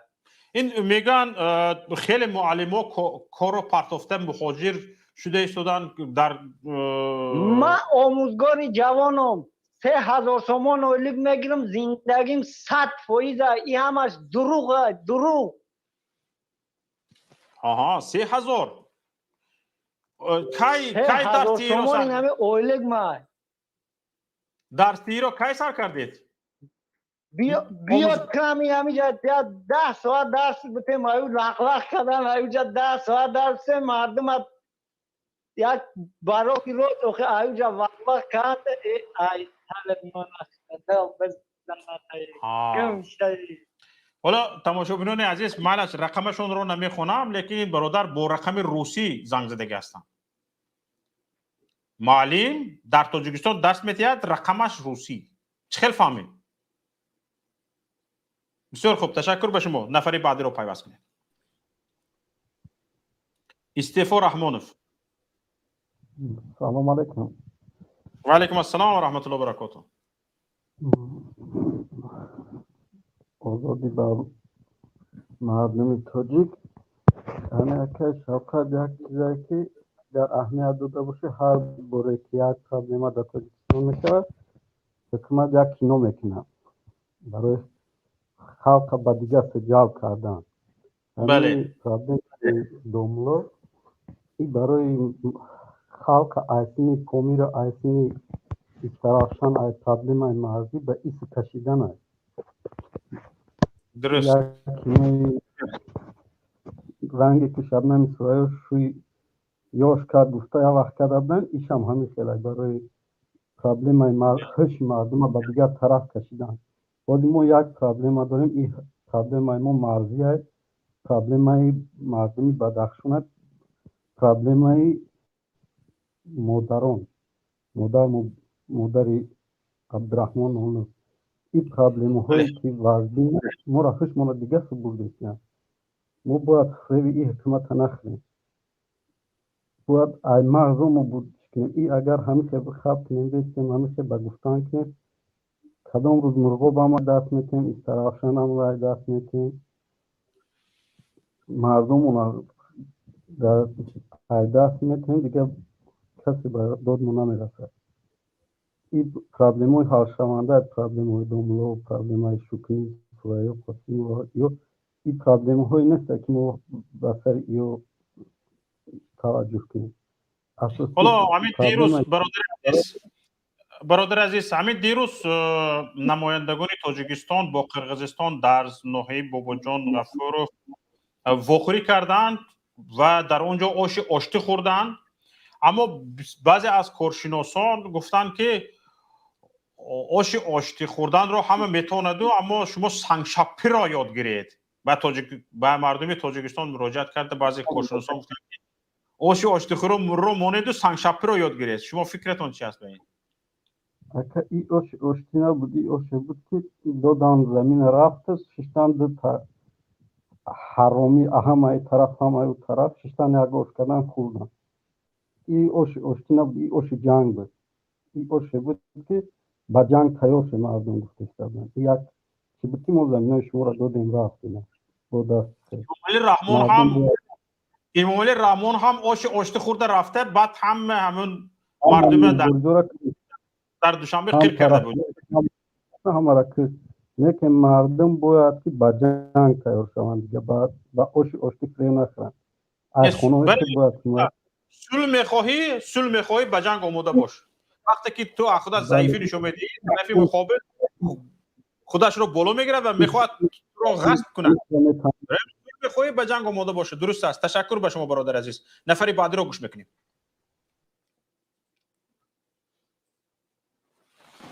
اصلاح بفرمایید. سلام علیکم اکرم شوقا. و علیکم السلام و رحمت الله و برکاته. سوز خوبه؟ الحمدلله. امیدوارم شما هم ساز خوب باشید. دامی بورای SS یاتیب همون گپ خبر داره؟ گپ خبرها رو گفتم. میگن رستم پرونده است. بعضی هم میگن که به استعفا رفته است و با معاون اولش کار را سپرده شده است. خبرها لیکن تایید نشدن برادر عزیز. یگان رسانه را تحقیق نکرد، تایید نکرد، نشر نکرد. به مورش وازبین خوب. همین خیلی است. پروندگی هاشا هنی قش ساعت ویزا یکی نفرانی که این خبر رو گفته ایستاده‌اند که خبر رو از همون گرد اطراف مقامات گرفتگی هستند. مهاجر بفرمایید. السلام علیکم. و علیکم السلام و رحمت الله و برکاته. سازنا کتینجن. الحمدلله، امیدوارم شما هم خوب باشید، ساز باشید. بفرمایید. الحمدلله ما هم ساز تنج. در برای همین که دوملو عبدالرحیم که این گناهگارش کردن در برای همین عدد دنگه گفتنی بودم. بفرمایید. اگر همین مقامات های تاجیکستان همین هم گناهگار کنن کن باور کنین یک شرمندگی های برای که اکای دوملو عبدالرحیم یگام پروست مولا نیست های وای علمی دنیاویش هم 100% های وای علمی چخه بگم میروای او رو نیده وای بای قریب بچوره در تاجیکستان خواب میکنه گاب میزنه وای میروای او رو نیده وای خیلی به عقل نیست که یک گوده کارایی کنه و براوکی وای چیز کنه. این گپی که طلبه گفتگی ای همه مسلمانو در تحصیل کردگی که ریشدارای شپش زدگی من تماشا کردگیم وای برنامه را همه در این دخل داره، همه در کردگی ای ایمنای وای در گفتگی نیست ای ملاهای شپش زدگی نمیچی گفتگی لیکن 100% من باوری دارم که این کاری اکای ملا عبدالرحیم نیست ای و این قرار به عقلی نیست که یک گودک برای پروست ترسوندن روی کنه. بله درست است. بعد یک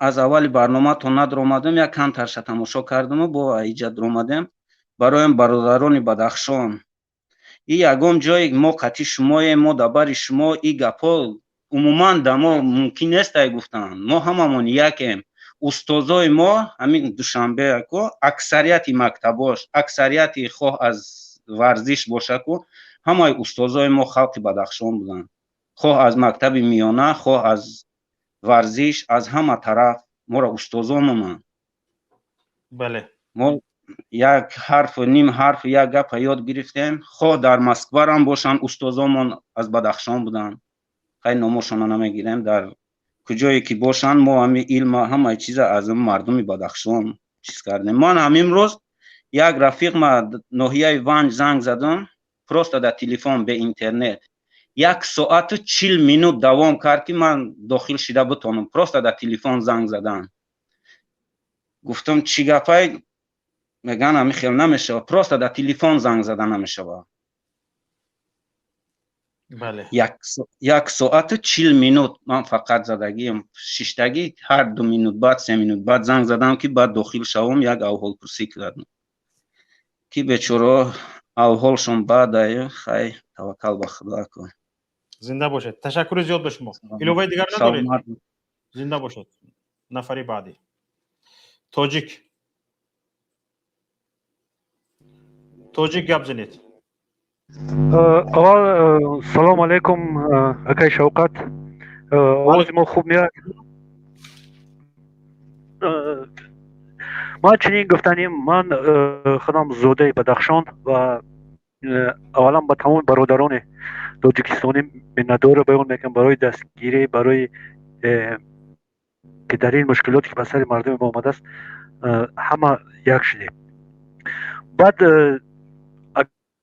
اگر که من با نزدیکی از وطن برگشتم و تحلیل رو بسیار خودم که تجربه زیاد در ساختارهای دولتی دارم میدونم تحلیل رو بسیار تحلیل کردم و امروز مردم باید فهمن که هر یک عملی که امروز حکومت میکند این برای فایده ماست و مقابل دولت است. هر یک عملی که اونا میکنند برای برادران باز یک بار دیگه با تمام مبارزین تشکر زیاد برای که شما غلبه کردید برای که توانستید مردم متحد کردن مردم از خواب گران بیدار کردن این بسیار کاری کردن خداوند پاداش این رو 100 درجه با شما دید و بعد با تمام باوری میتونید گفتن که این حکومت وقتش بسیار کم مونده است انشالله همین با تحلیل‌های خودم با همه آخری سال این حکومت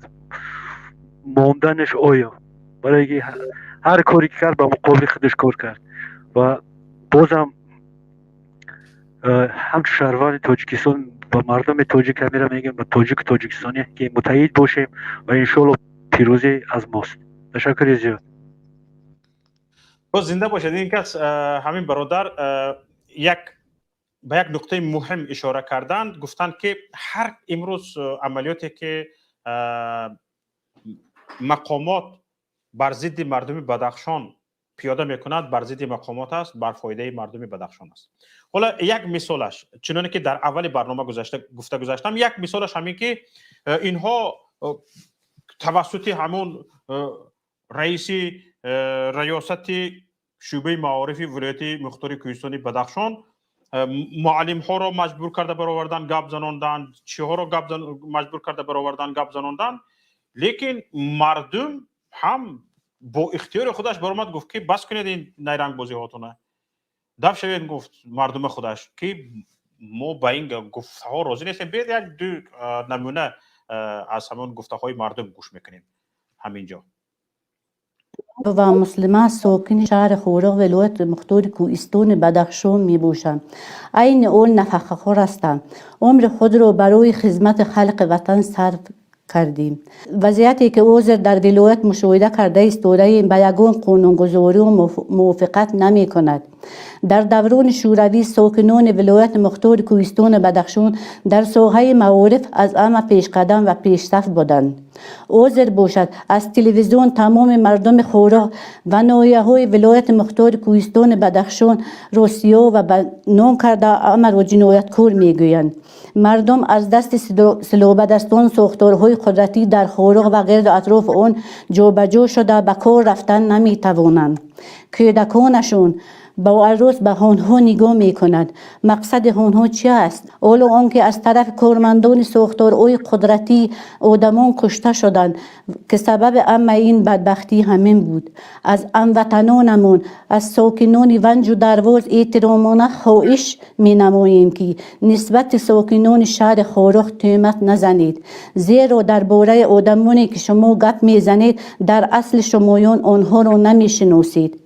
ما ساکنان شهر خورق سلاح نداریم، جنایتکار نیستیم، مگر شما فرزند ندارید؟ چون این رفتار تأخیر آمیز ساختارهای قدرتی می توانند برای جنگ شهروندی زمین نشوند، زیرا ما دیگر طاقت چنین مناسبت نسبت خود نداریم. یک نوار دیگر مونید. من ساکن نوعی شغنان فکر خود را درباره قضیه نوعی روشقلا بیان می کند. این قضیه تمام مردم بدخشان را به تشویش آورده است. ما دیگر طاقت تماشای تلویزیون بدخشان را نداریم. مردم بدخشان به هر خیل کسلی ها دچار شده است. تمام مردم بدخشان را جنایتکار حساب می کنند. حاضر باشد چسکوب نوع شغنان جماعت سوجان و خونه های مردم در آمده زبان خط می گیرد. از این معلوم می شود که وای حقوق ما را پایمال می کند. همون زبان خط رو هم دریافت کنید و مردم نشان دهیم که این خود چکار هستند. نیابید من خودم دریافت میکنم انشالله. یک زنگ از واتساپ قبول میکنیم. الو الو، گوش میکنم شما رو. الو، سلام علیکم. و علیکم السلام. من زاده تاجیکستان میخوام. با همون برادری که برنامه شما در این بود که علم و معارف جمهوری تاجیکستان سخن را یک دوست جان. برادر عزیز صدایتان کنده کنده می بیاید. خیلی گوش کردن و حرفای شما را شنیدنش مشکل. چکار میکنیم؟ یگان نوبت بعدی صداتون رو خوب کرده گپ میزنید یا که یگان جای موجش خوب میبرید؟ الو گپ زنید. سوس شد. گپ زنید.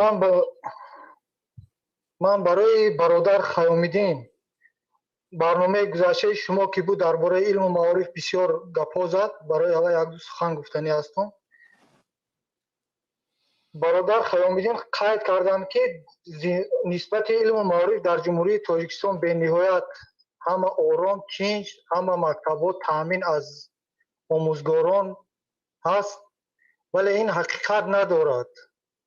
شخصا تمام مردم جمهوری تاجیکستان اینا میدونند که در تاجیکستان در مکتب‌های میانه که طلبگان میخوانند در اونجا حتی معلم نمیرسه که همان طلبگان رو درس دیان. میرن مقصد تا ساعت 9 طلبه علاقه این گشته میبیو. اینجا فقط ما قید کردنیم که اینجا فقط در نظر گرفتن لازم نیست که مکتب‌های پولکی که طلبگان در آنجا تحصیل میکنند و اون شخصانی که پول دارند. اگر مردم تاجیک پول میداشت 3.5 میلیون اهالی تاجیکستان مهاجر نمیشد. این یکم درجه. درجه دوم این که شخصا کارکنان طب اگر زندگی کارکنان طب بهتر و خوبتر میشد و مهاجرت رو نمی آوردند. یا اینکه سوای معارف معلمان رو در نظر داریم. اگر که زندگی آنها آرام و تنج میشد، معاش گرفته آنها قناعت میکرد، با فکر شخصی من همین بود که در تاجیکستان نسبت کنکورنسیا پیدا میشد. هر شخصی که میتوانست میخواست که رفته در اینستیتوت آموزگاری مقصد خوانده معلم آموزگار شده آمده برای با مهاجرت نرفتن از نزد پدر و مادر یا که خویشاوندان خود یا زن و فرزند خود دور نشده برای معاش خوب داشتن معلم خوانده آمده آموزگار در یگان مکتب تحصیلاتی یا اینکه دیگر ساحه‌های تحصیلات نوکی مقصد درس است. امروز فاجعه آور است برای مردم جمهوری تاجیکستان. این پیام من با وزیر معارف جمهوری تاجیکستان التماس اگر امکانیت باشد پیش راه این را گرفته شود. اگر ما پیش راه این را نگیریم ممکن 1 سال 2 سال پس تماما زندگی خلق، جمعیت، جماعت و شخصا زندگی آنها خودی آنها بد میشه. درست. این را ما باید در نظر نگیریم که این فقط مثال گیریم 100-200 نفره که معلمه که در جای نقص کار میکنن یا اینکه دیگر و دیگر. شخصا مراد اینستیتوت باید که در نظارت گیرن. برای چی در اونجا استودنت ها پرتافته به مهاجرت میرن؟ سبب در چیست؟ باید این آموختن لازم. برای چی؟ برای اون که آموزگار وقتی که آموزگار درس میتیه برای وای معاشش نمیرسه وای رو به چی میبیاره؟ رو به کروپسیا. مجبور میشه برای زندگی بهبود شدن خود از استودنت ها طلب پول کنه یا اینکه مکتبای میونه با هر سبب و با هر بهانه مجبور میشن پول جمع میکنن. پرده میکنیم، فلان میکنیم، این میکنیم، بهبود میکنیم برای زمستان تامینات زمستان کردن لازم از والدینا پول جمع میکنن. اگر که والدینا در جمهوری تاجیکستان در بین 9 میلیون اهالی این علاقه خودش به فاجعه بدترین زیست و زندگی همان مقامات داره آورده میرسونه که 3.5 میلیون اهالی جمهوری تاجیکستان علاقه مهاجر. بسیار خوب. تشکر زیاد به شما برادر عزیز. زنده باشید. بسیار به مسئله خوب دخل کردید. تشکر به شما برادر عزیز. واقعا درست است. حالا جلسه پدر و مادران میگن، مجلس پدر و مادران میگن در روزنامه اول حتما مسئله مبلغ میست. این علاقه نشانی بد شرایط وزارت معارف رو نشون میده. تشکر به شما. بسیار خوب درک کردید. حالا تماشاگران عزیز همینجا یک خواهش دارم. همینجا تقریبا نزدیک به 2300 نفر ما رو تماشا میکنن، اما نفرانی که تکمه لایک رو پخش کردن 1100 نفرن.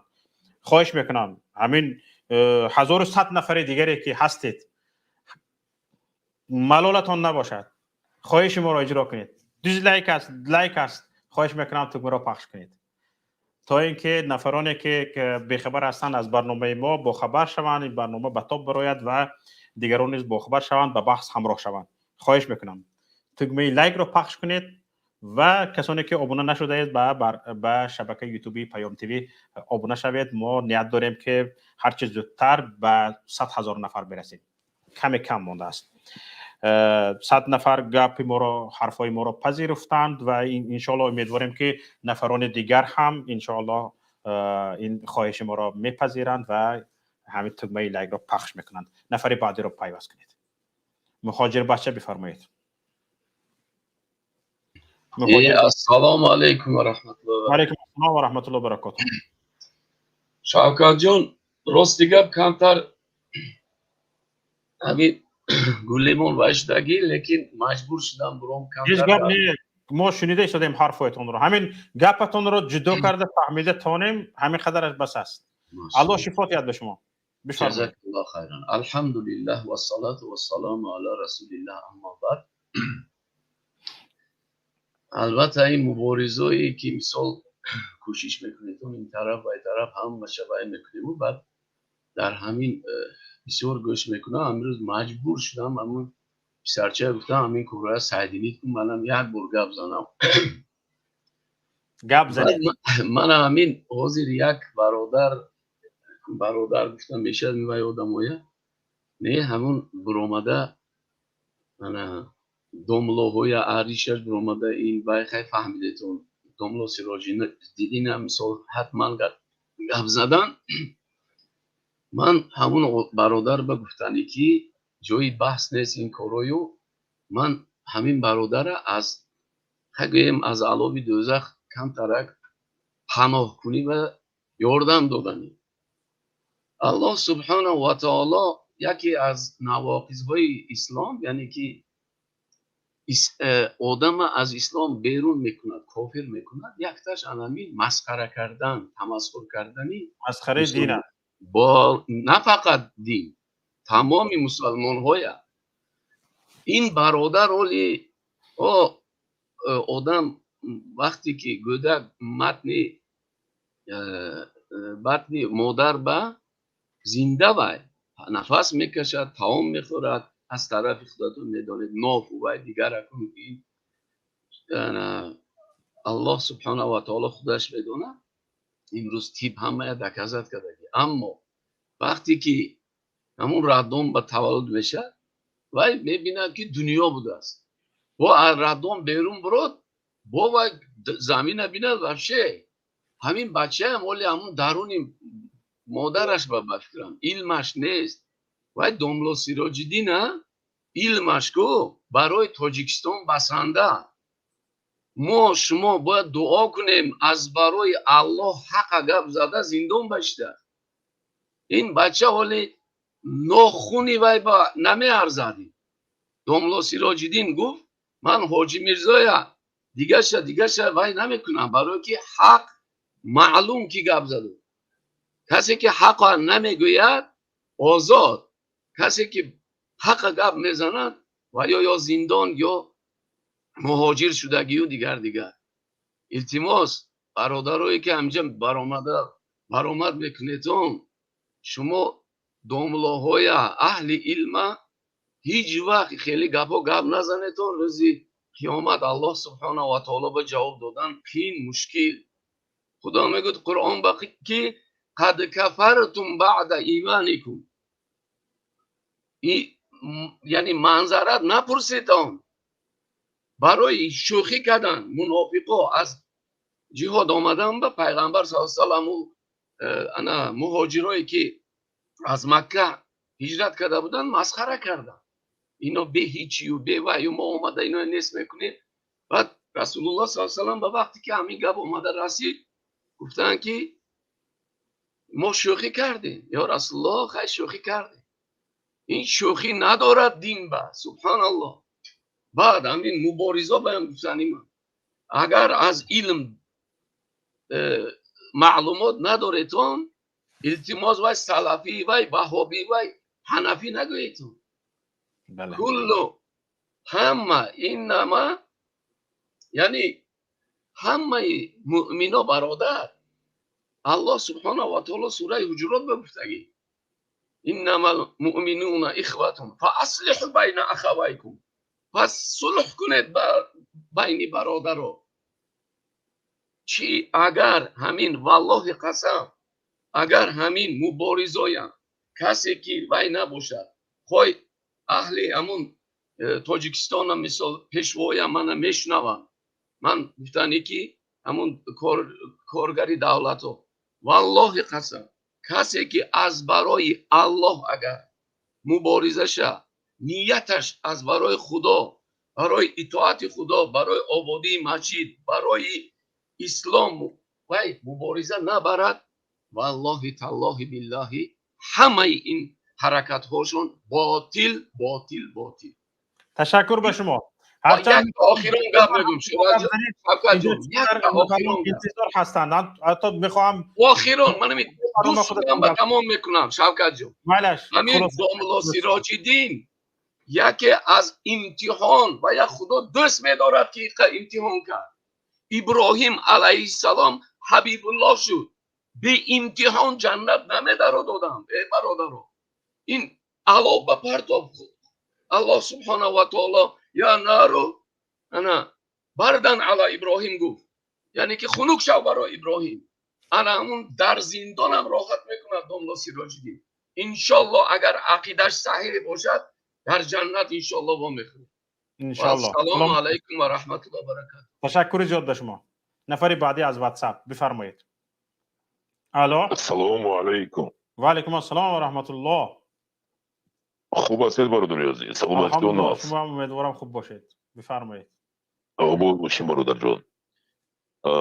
اولا با شما فرق داره مبارزه‌ای که در این گفته مردم که در این صحنه با یک ظالم مبارزه میبرین با شما اصلا گفتنیه برادر به همتون به همه مبارزه در همین جا یک موضوع که قید کردین برادر یک ناخلاف برآمد یک به چشم مردم خوک میچوشد میگوید که 3000 سومانی است یعنی در بهشت زندگی دارد معلم بود کی بود معلم بود و با رقم روسی زنگ زد.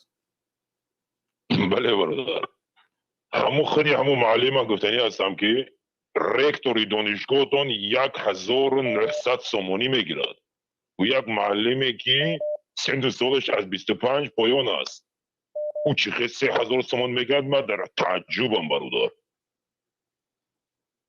بله یعنی وقتی که رکتورتون معاشی طاقم معاشش همین قدر ای همین قدر عهدهداری دارد او در کدوم مکتب درس میدهد که ما حاضر در خارج هستیم رویم در همون مکتب ما هم درس دهیم.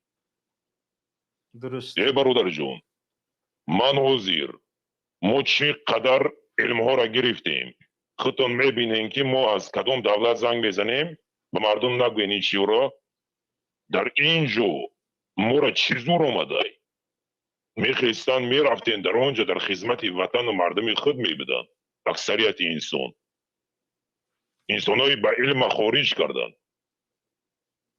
این چی را در نظر داشتم برادر و یک بار واتساپ تون میک شده ما به شما یک آیدی مهاجرایی که بحث داشتین یک سلکای اینستاگرامی تون روان کردیم برادر چگونه مردم قرقیزستان پاسول سلاش میخواهد حقوق شهروند شه اتریاگیر بدن ریاکت میتیان بر ضد پلیس های مسکو ما به شما سلکاش روان کردگی هستم حاضر میبینم یک بار همون آخران شه یک بار خبر گیرین میتونیم برای مردم یک بار پیشش کنیم چرا یک بار بحث میکردیم و مردم بفهمن که بچه این خیلی دولت باید حقوق شهروند شه حمایت کند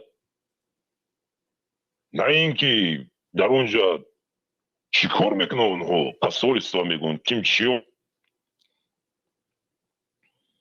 اونجا در ویدیوش هم هست چگونه شهروندی اونها را ویدیو کرده اونها را پس دادگیان لیکن پاسول اسلام بر ضد این افیسال نه برای مردم پیشکش کرده حمایت میکنه دا بچه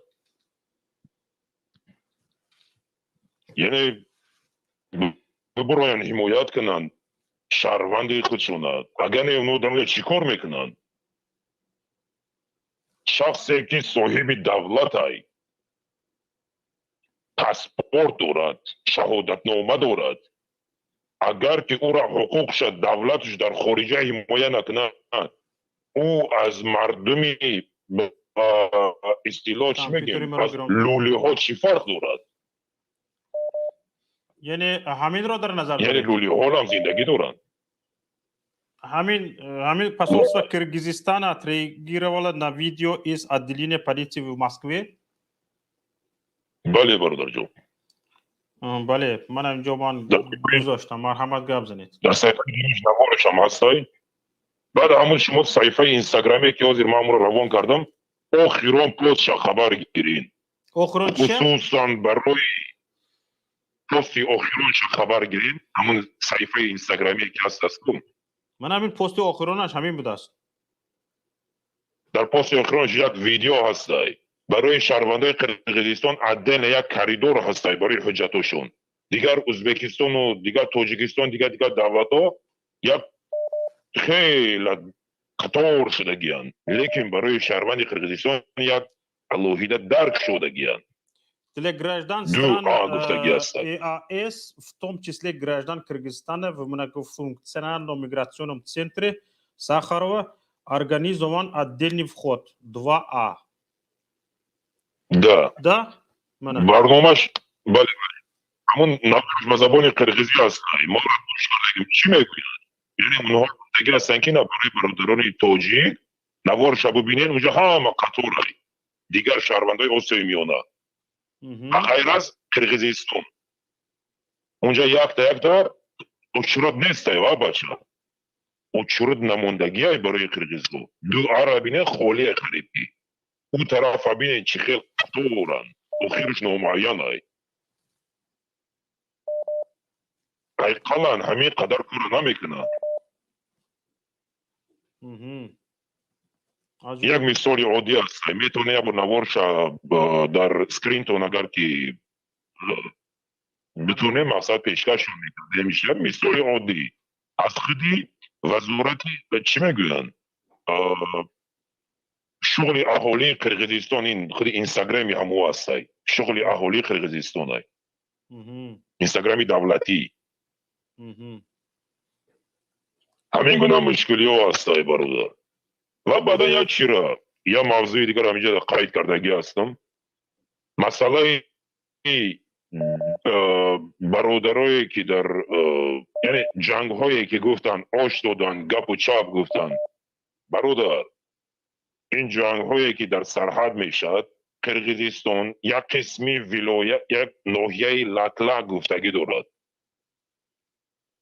اون ناحیه پیشتر به خوجند احتیاج داشت مواد خوراکه طریق خوجند می اومد با اون ناحیه عین حال قرقیزستان مناسبت شب به ازبکستان خوب کردگی دیگر آنها به خوجند احتیاج ندارند آنها مواد خوراکه را پیام از تاشکند دسترس کرده ایستادن با اون اهالی تمام مواد خوراکه را راههای در اونجا تاجیک‌ها خودشان را هم ساختگی هستند. نفهمیدم برادر. راههای автономی خودشان را هم ساختگی هستند که به تماما تاجیکستان نیاز نیست دیگر و بازارهای وارد شدن. بله پیشتر بله پیشتر خیلی نیاز داشتن پیشتر به خوجند احتیاج داشتن لیکن عین حال به بازار کوری بادام نیازشان زیاد بود. بله بله برادر جان لیکن عین حال اون تاجرای تاجیک زبانی که در آن ناحیه لکلک محکم موندگی‌اند تاجران تاجیک در عذابند آنها موادشان به خوجند میبردند دهقانیشان میفروختند به بازارهای ناحیه اسفره وارخ و چارکو میآوردند میفروختند حاضر آنها نمیتونند محصولاتشان پوسیده ایستاده برادر باور میکنین بله عذاب کیای تاجیکان برون مرزی هم در عذابند درست تشکر به شما برادر نتیجه دستی لبای یگان حرف دیگر گفتنی باشد خواهش میکنم خلاصه کنید تا اینکه وقتی دیگر اون رو نگیریم. همین سخنان را گفتگی هستیم برادران بدخشان خداوند به شما قوت بدهد بر ضد این ظالما انشالله که وقتی اینها کم ماندگی شما آزاد میشین همه مردم ملت تاجیک شهروندای تاجیکستان همتون انشاءالله که آزاد میشین از ظلم این ظالمان و مبارزان هم و همه به نیتهای نیکش میرسد. دنیا به امید است انشاءالله. در امان الله باشین. السلام علیکم. و علیکم السلام و رحمت الله و برکاته. تشکر زیاد به شما. یک نفر دیگر از واتساپ. الو. الو. سلام علیکم. و علیکم السلام و رحمت الله و برکاته. گوش میکنیم شما را. بفرمایید. راجع به کارا چی در کار کره نولزن؟ نفهمیدم گپتون رو برادر. میگم کمی کره نولازم چی در کارخونی مردگیری داشته باشید به دعوی وطن. فکر نمیکنید که همین حرفای شما نولازم هستند؟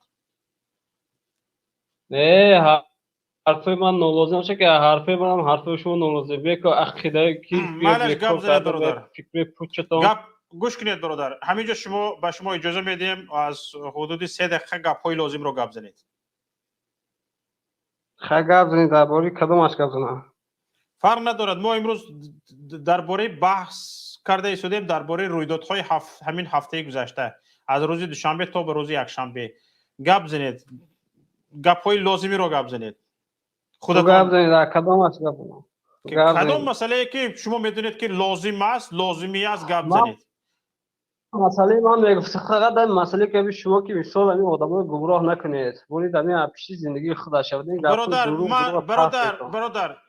به من نصیحت شما در کار نیست. من چند نصیحتگر دارم که صبر کنید برادر. صبر کنید.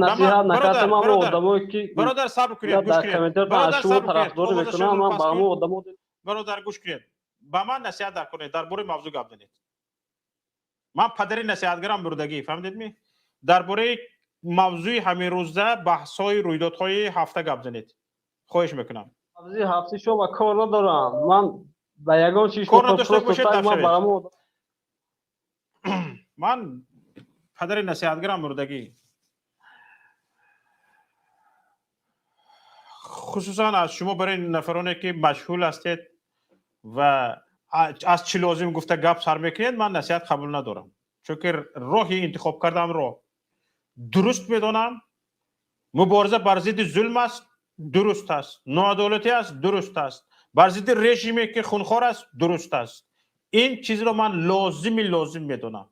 در این باره نصیحت هیچ کس رو قبول ندارم.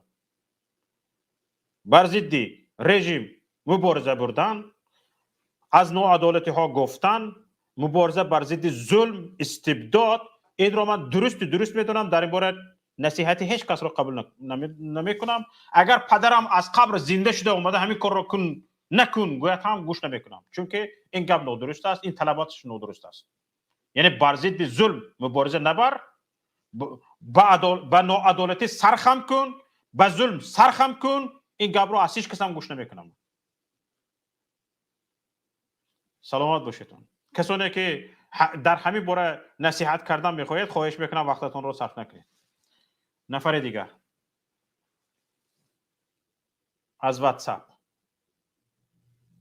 بعد از اون باز به نفرانی که توسط استریمیر در آماده هستند اونها رو میپیوندیم. نفری که از واتساپ زنگ زده هستید بفرمایید. سلام علیکم. و علیکم السلام و رحمت الله و برکاته. سوزی اکا خوبی؟ الحمدلله. امیدوارم شما هم سوزی خوب باشید. بفرمایید. ما شهروند شهر لیوکندیم اکا. همین تحلیل هفته اینا تو نه همین اکای محمد اقبال بگو همین همین پیش بزرگ لیوکند طالبندگری کنه همین کروش ده یگام سنوش میتنوخی چه ما همین کروی نوشویسته حالا ببینید به فکر من محمد اقبال بجز اینکه یک مبارز به خاطر عدالت است او تاجر هم هست. انشاءالله من امیدوارم که هیچ وقت تا به گدایی رفته نمیرسد. و حالا برادر صبر کنید. برادر اول گپ رو زدید من در بورش گپ زنم بعد سونی گپتون رو دوام دید. به من گپ زدید شما به گپ شما باید من جواب بدم. محمد اقبال در همین شب روز دستگیری چند یتیم یسیر بیوه بیچاره است. همین شب روز از خودم میدونستگی چند نفر است و از خودم میدونستگی بدون هیچ اعلانی بدون هیچ رکلامی چند خاندان را خورنده میپوشاند، چند خاندان را هیچ یگان رکلام ندارد، خورنده میپوشاند، چند استودنت دارد، تا به پولی общежитиеш میتیاد. من خودم میدونستم که چند استودنت دارد، تا به پولی общежитиеш میتیاد. محمد اقبال اینقدر بیچاره نیست و اینقدر بیچاره هم نیست که به پولی کیم کدام محتاج باشد او را محمد اقبال رو گلسوت کند، بعد محمد اقبال به اون سو برود. خاطرتون رو جمع کنید. نفرانی که در این باره گپ میزنید، محمد اقبال در کار شود پول میدید، پول نمیگیرد. من شخصا محمد اقبال به من یگان بچه تقایی یا که همسایه، هم دهه، هم قشلاق نمیشود. من محمد اقبال را در عمرم ندیدم، اما دوست و رفیق هستیم، صحبت میکنیم و همین پیش و پیش برنامه با یک ملاحظه قدیم زنگ زده جنگم کرده که بود که حالا جوابش رو ندادم. لیکن دوست و رفیق هستیم، با بعضی از فعالیت‌هایش آگاه هستم. به یگان رکلام هم محمد اقبال نیاز ندارد. حالا همین حکومتی ها هستند که با سیاه کنی هایشان محمد اقبال رو اینقدر رکلام کرده هستند. چورنی پیار، توجه پیار. سلامت باشید برادر. اگر درباره موضوع صحبت کردنی باشید بفرمایید. در این باره من اولش اگر شما در این باره صحبت میکردید باشید، من شما رو قطع میکنم. وارد موضوع شوید، مرحمت گپ زنید. شما آمد یا وطن فروش نوخی ما را یا قطعشان کن. وطن فروش شمایید. نفر بعدی از استودیو پیوست کنید. استفا رحمانوف بفرمایید. سلام علیکم. و علیکم السلام و رحمت الله و برکاته. بلندتر گپ زنید. همین برادری که گفت که محمد اقبال دیگه بیاد در پیش بزرگ پول جمع کنه. برادر همین تلفنتون همین گروپتون رومالچه بستگی، دست رومال بستگی، چی صدایتون من نشنیده شدم. استفا رحمانوف یک بلندتر، یک با شجاعت، با جسارت گپ زنید شنویم. همین برادر که نو گفت که نشد برادر، بلندتر درستتر گپ زنید. نشد برادر. حالا صدایتون رو خوب کنید، من حتما باز شما رو پیوست میکنم گپ بزنید. شهرت کریموف فرمایید. السلام علیکم و رحمت الله و برکاته. سلام خود را به تمام شنوندگان هموطنان میرسونیم. اولا در مسئله که مادر زندانی کردن یک بار دیگر نامردیشون رو بود نشان داد حکومتی رحمانوفی نامرد. دویم در مسئله انا دومله که بود میخوان تهمت کنن، این یک پیار دولتی است. مقصد چی که هست نیست، مردم باید که خیزن و بس از زندان پر از شهروندان تاجیکستان شدگی است. به نام خدا. سوم در مسئله که این دو برادر بودن، ویدیو رو دیدیم. مقصد این کلازرتو نشون نمیدن پیش ویدیو را، فقط همونجا بریده همونجا در کاریشو نشون دادگان. اولا در روی قانون روسیه حقوق ندارد که باید بیاد به یگان گپ کار. مقصد یک دورات غلطونه در زمین. بله. باید آزادانه ما میگیم ما در شهر مسکو قرار داریم، حقوق ندارن. اینا نامردانه عمل میکنن. میبینن که در طرفدارای دولتی ما چاپلیسا گام میزنن. یگان بار ما ندیدیم در این مسکو یک شهروند تاجیکستان پیشش سفارت خسته باشه. ما شاهد میدونیم. و چی خیلی این ما حقوق خودمون دیگر دولت حفظ کنیم. اینا یا نامرد، اینا میبینن که سردار دولت‌های ما در فکر کسی خودشون است. هیچ وقت اینا حقوق قاعده خودشون حتی رعایت نمیکنن. حالا که اما اونا بردگان ویدیو را پیش بردگان در کاری جاشون موندگان که مقصد همه خیر. نامرد اینا یا نامرد قدیم همه میدونن. این مردم که در شهرهای اینا باشد میدونن. نه سه مردم باید اتفاق باشن، بس سوجه پسی هم دیگر گفتن مفتن تهمت بس. اون انسانی که برو ما در زیدی من اقبال گازد، اولا تو یک خودت فکر کن با گازم. اون مردک نیاز به پول ندارد و پولی اون گپایی که تو میگویی بس اینه که مردم اتفاق باید باشه. السلام علیکم و رحمت الله و برکاته. با پیش ان شاء الله یک جیم. و علیکم السلام و رحمت الله و برکاته. همین اول همین شهرت رو پیوست کنید چون که نوبت این کس بود وارد شده بودند صدایشون نامد. درست نباشد واتساپ. الو نفری که از واتساپ زنگ بزنید گپ زنید. الو السلام علیکم. و علیکم السلام و رحمت الله و برکاته. ببخشید با همو بچه هایی که مهاجرن با همو یک گفتنی دارم که اگر ممکن باشه گپ زنید برادر گپ زنید. احتیاط شوه در همه جا در همه پیتر هم تمام روسیه که بچه هایی که خمان این منت تاجیکستان قطع قصد گرفتگیه کنکرد نه همی شناسا هسته همی چی کارگاره همی دولت همی روسیه میگه که بچه شما رو بسیار شما میگه هم که سشت چیزای نالازم مقصد ممکن نیست یا همون چیزها رو میپرتویه میگه провокация همین خوش специально провоцирует میکنه میگه که همین нападать کنه یا بگریزه فهمیدین برای هم احتیاط شما بچه های خمون یک گیده در 2 ماه طاقت کنه که همین کن کرید میخوشون مباین خشون یک چیزی نفهمی شده اگه ما باید نمیفهمیم ما دیگه گفتگی هم نیسته این چیزها را احتیاط شما همه رو ما گفتنیم تمام.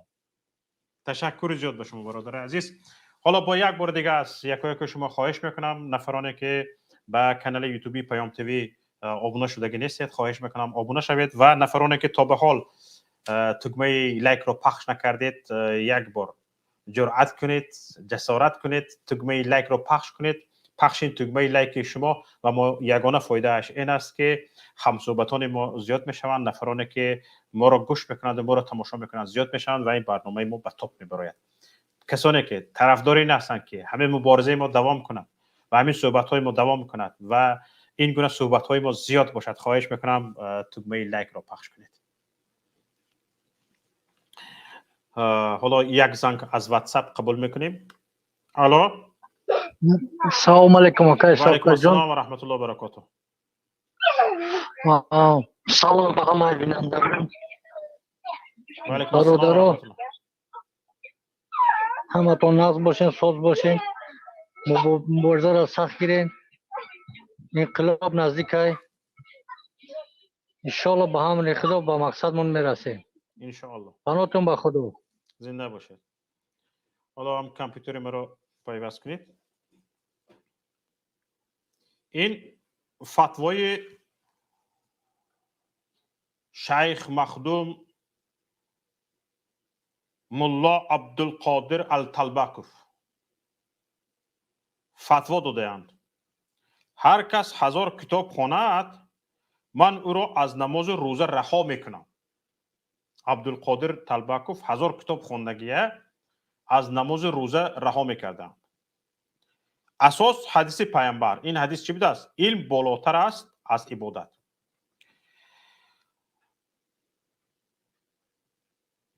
دیرکتوری کتاب لاهوتی کتابخانه لاهوتی دیرکتوری کتابخانه لاهوتی فتوا داده است یعنی با خودشون را شناس کرده شدن.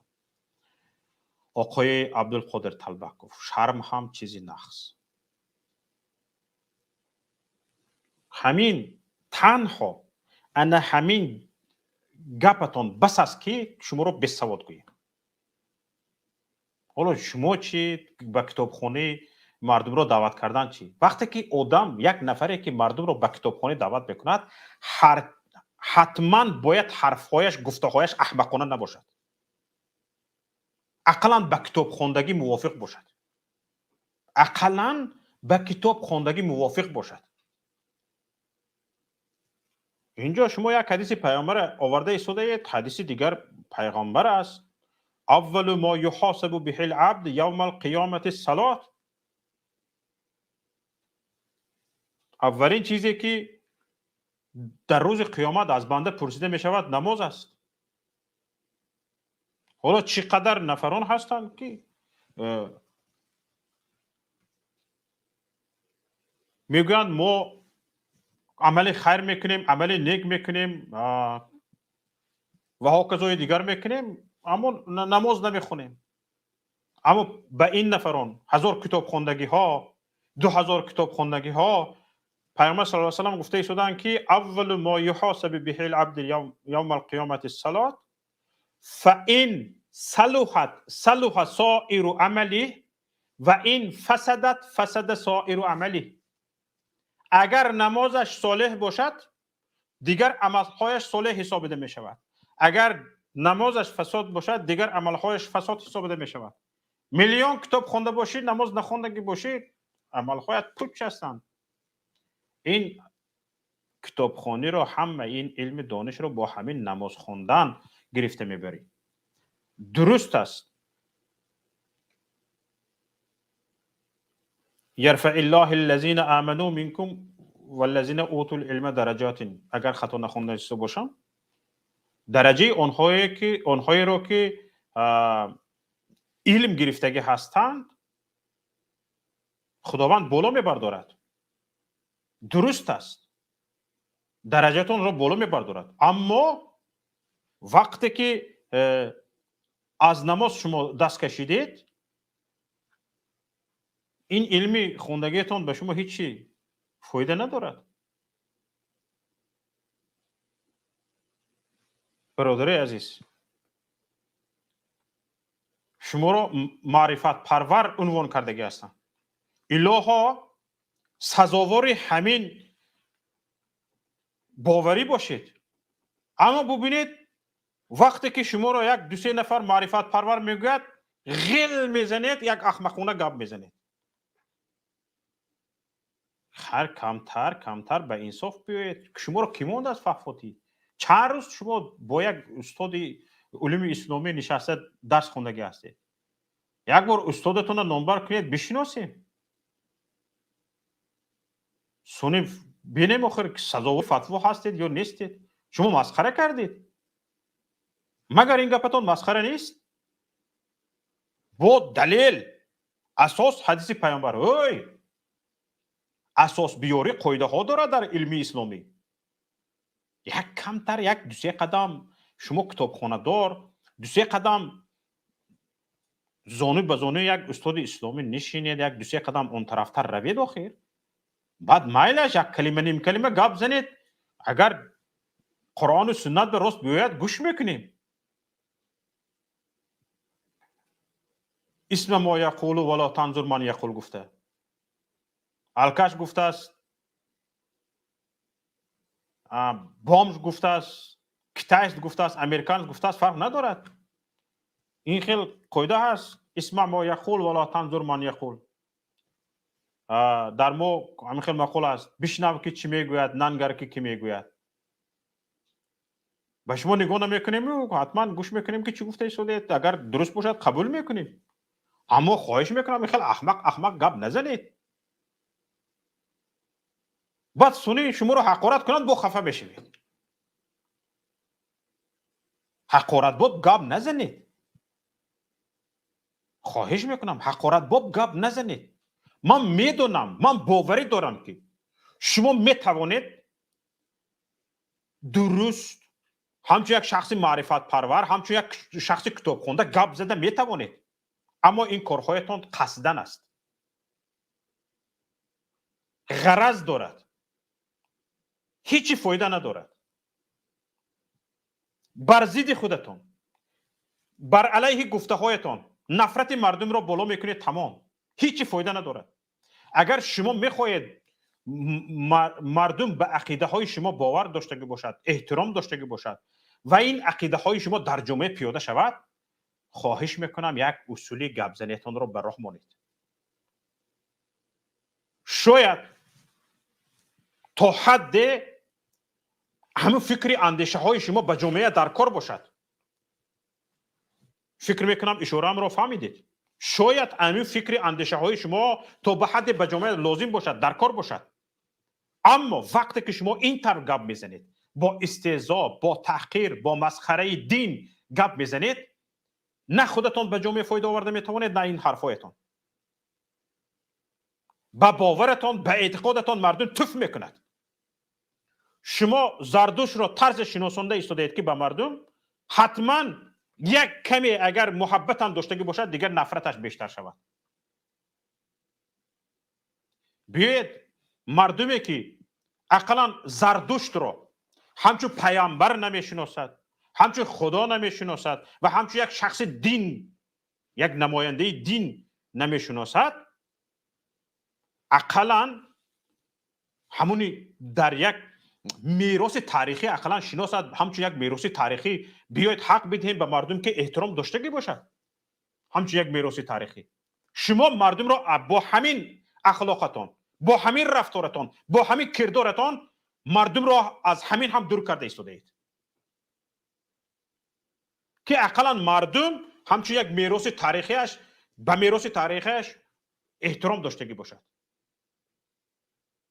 شما مردم را از همین هم دور کرده ایستاده اید. شما میخواهید مردم یعنی تاریخ پیش از اسلامیش را بشناسید با همین رفتار و کردار بد اخلاقانه شما. این خیلی نمیشود. من باور دارم چندین نفر شخصانی که به آنها احترام دارم گفتگی هستند که در اصل عبدالقادر طالبکوف این خیلی نیست. این خیلی که نباشه چرا از خودتان یک اکتور میسازید؟ یک آدمی که بسیار سخت حرمتش میکنم، نامش رو نمیگیرم، به بالا میماند، گفت که واقعا عبدالقادر طالبکوف این خیلی نیست، از نزدیک خیلی انسانی صمیمی است و دیگه با خود. آخر یک انسان صمیمی باشید با صمیمیت صحبت کنید. چرا از خودتون اکتور میتراشید؟ با صمیمیت صحبت کنید. صمیمانه همه قبول میکنند حرفایتون را. کسانی که به زردشت همچون پیامبر احترام قائل هستند، همچون یک نماینده دین صاحب کتاب احترام قائل هستند، اقلا همچون یک باید میراث تاریخی بدانند. نخیر هیچ ضرر نداره.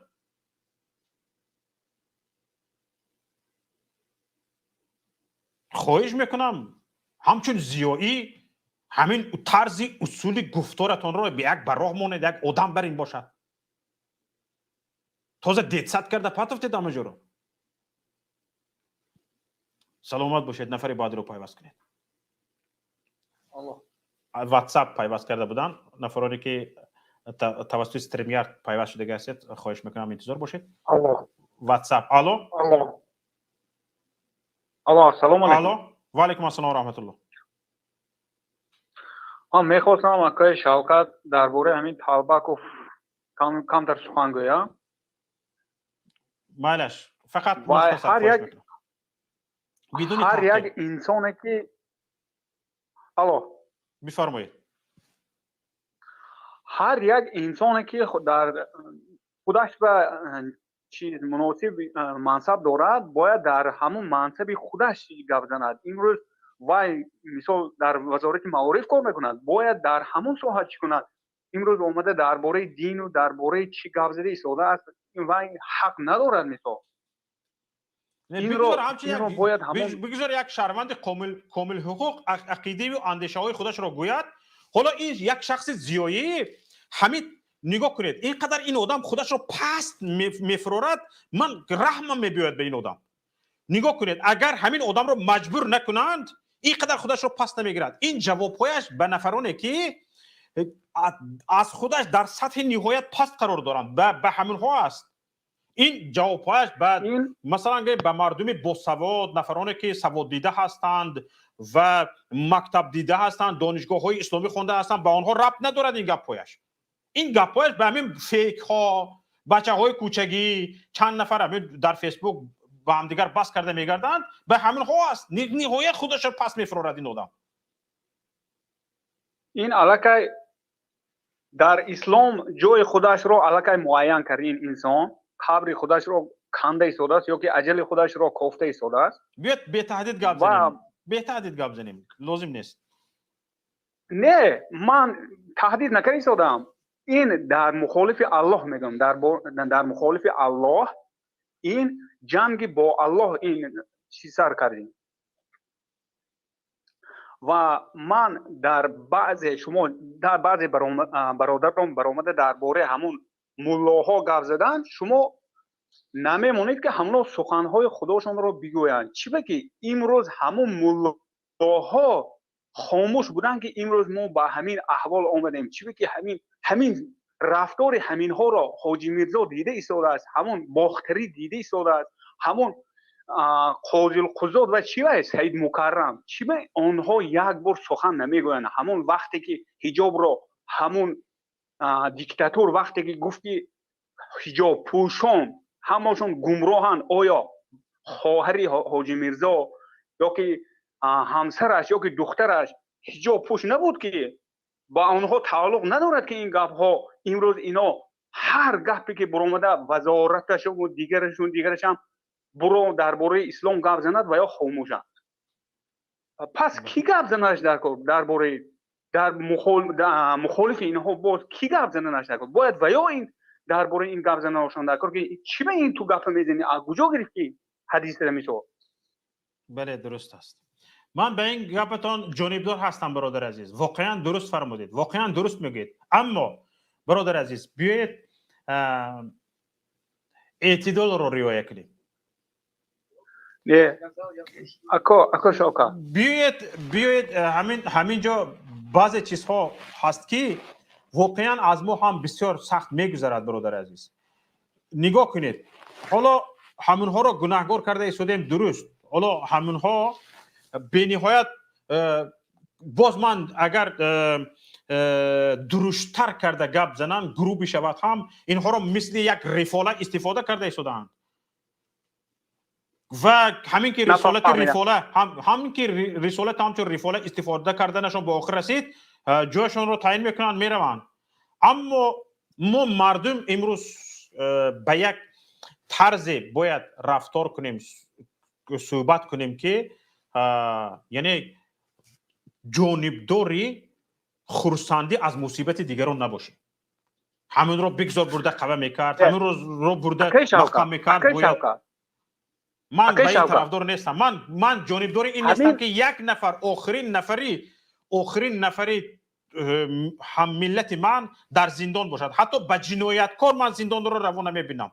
جنایتکار از جنایت کرد، بعد در کنج زندان از حساب انداز ما او را خورنده پوشنده نگردو، ستروی بتالیون بکشا برای زندانی ها، یعنی بیناها را بپوشند، خواجگی های دهقانی تشکیل کنین، برین در خواجگی های دهقانی کنند، یعنی چیهای مکتب های اصلاحی تشکیل کنین که اصلاح شوند آنها. جنایتکار را دوباره جنایتکار بزرگ میکنین و در همینجا کشته میپرتوین و هر کی به تبع دل شما نبود برده زندانش میکنین. من به این جانبدار نیستم، حتی به زندان کردن جنایتکار جانبدار نیستم، برای اینکه جنایتکار میرود برادر دادر خواهر ما را میکشد یا خانه ما را میدزدد، میبرن برده محکمش میکنن، با حسابی انداز ما او رو خورنده میپوشونن. این عدالت نیست. یک چیز خوان کنم. بله. همین چیزها رو مثال حاجی میرزا دیده ایستاده است. حتی حاجی میرزا برآمده طرفدار همون رئیس جمهور گرفته ایستاده است، در همون شبکه‌های اجتماعی، در همون برآمده‌اش، در همون نور تیوی میگه چی میگه، برآمده حتی جانبداری حکومت را کرده ایستاده است. وقتی که اینها سیاه را از سفید، همین قدر عالم تاجیکستان سیاه را از سفید جدا کرده میتواند، وقتی که اینها طرفداری میکنند، بعد آدم‌های عامی چی گوید؟ همش میبرد بابا جان رحمت به شما، سلامت باشید. وقتی که اینها حق را نگویند، بعد کی حق را میگوید؟ حق را بعد کی گوید؟ من 100% به گفته‌هایتون طرفدار هستم. امید میبریم که همین گفته‌های شما را آنها درک کنند و درکش برسند. سلامت باشید برادر عزیز. سلام علیکم و رحمت. زنده باشید. نفر بعدی از استودیو قبول کنید. فردوس بفرمایید. سلام علیکم آقای شوکت. سلام و رحمت الله و برکاته. سلامت باشین. امیدوارم با چوپلوسا مونده نشینین. زنده باشید. بفرمایید برادر. ما چوپلوسا دا گفتنیم که چوپلوسا ما همه خونه برآمدیم، پدرای ما میگه که خداوند نگهبانت باشه بچه جون. شما میبروین خونه، پدرای شما میگن جناب اولی نگهبانتون باشه. شما این انتری چوپلوسین، این خیلی لسکین. سلامت باشین آقای شوکت. نباشید. نفر بعدی صدای حق بفرمایید.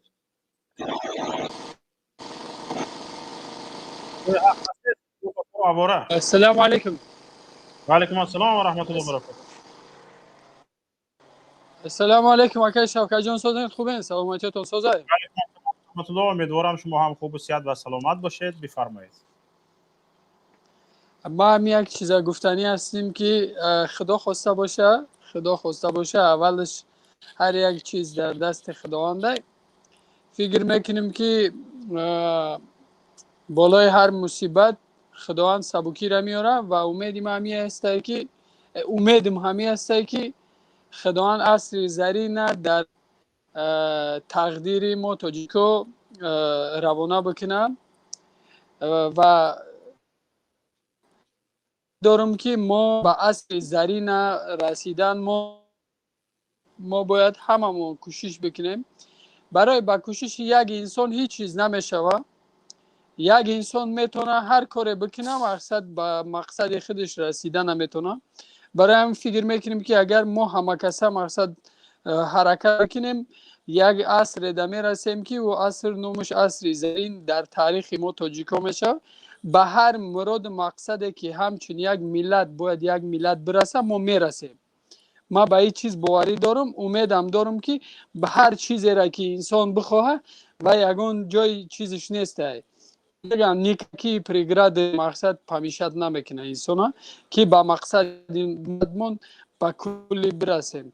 برای هم با برادرای تاجیک رسولی هستیم که اگر ما و شما مقصد در پیشمون بزرگ بگذاریم خدا هم به حق مقصد ما را رسونه. باور داشته باشین به این چیز و باور داشته باشین که تاریخ هر چیزی را هر نوع دولتی را که نسبت ما تاجیکا روا دیدگی ما همش هم میتونیم که جابجا بکنیم. شما به این چیز باور داشته باشین که این چیزای میشیدنیه. اکای شوکت جان خدا شما را نگهبان باشه و سلام علیکم و رحمت الله و برکاته. علیکم السلام و رحمت الله و برکاته. تشکر به شما برادر عزیز. زنگ رو از واتساپ قبول میکنیم. الو اکای شوکت سلام علیکم. و علیکم السلام و رحمت الله و برکاته. سازن خوبین تنجین؟ امیدوارم شما هم ساز و صحت و سلامت باشید. چنانه که میبینید ساز و خوب تینجین.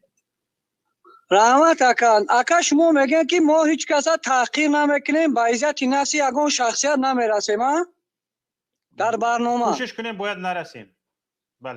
بله نکی اکا خیلی ما هم کوشش میکنیم که با عزت نفس یگان شخصیت نرسیم. از همه ده بدترین چیز همین با عزت شخصیت انسان رسیدن نفسش.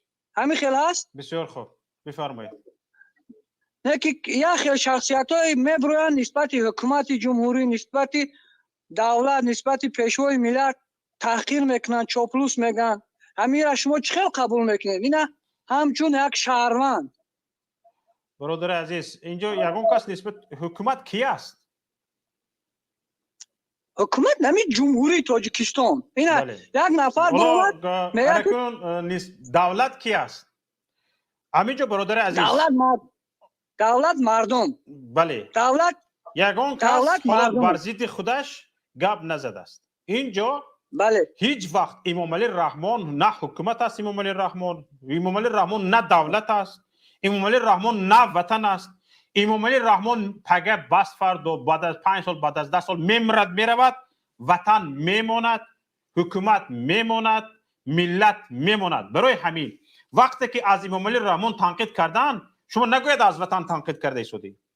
وقتی که از رژیم امام علی رحمان تنقید کردند، از رژیم امام علی رحمان از همین کماندش تنقید کردن که اینا از عهده کار برآمده نبرآمده ایستادند، شما نگوید که شما ملت رو تنقید کردید.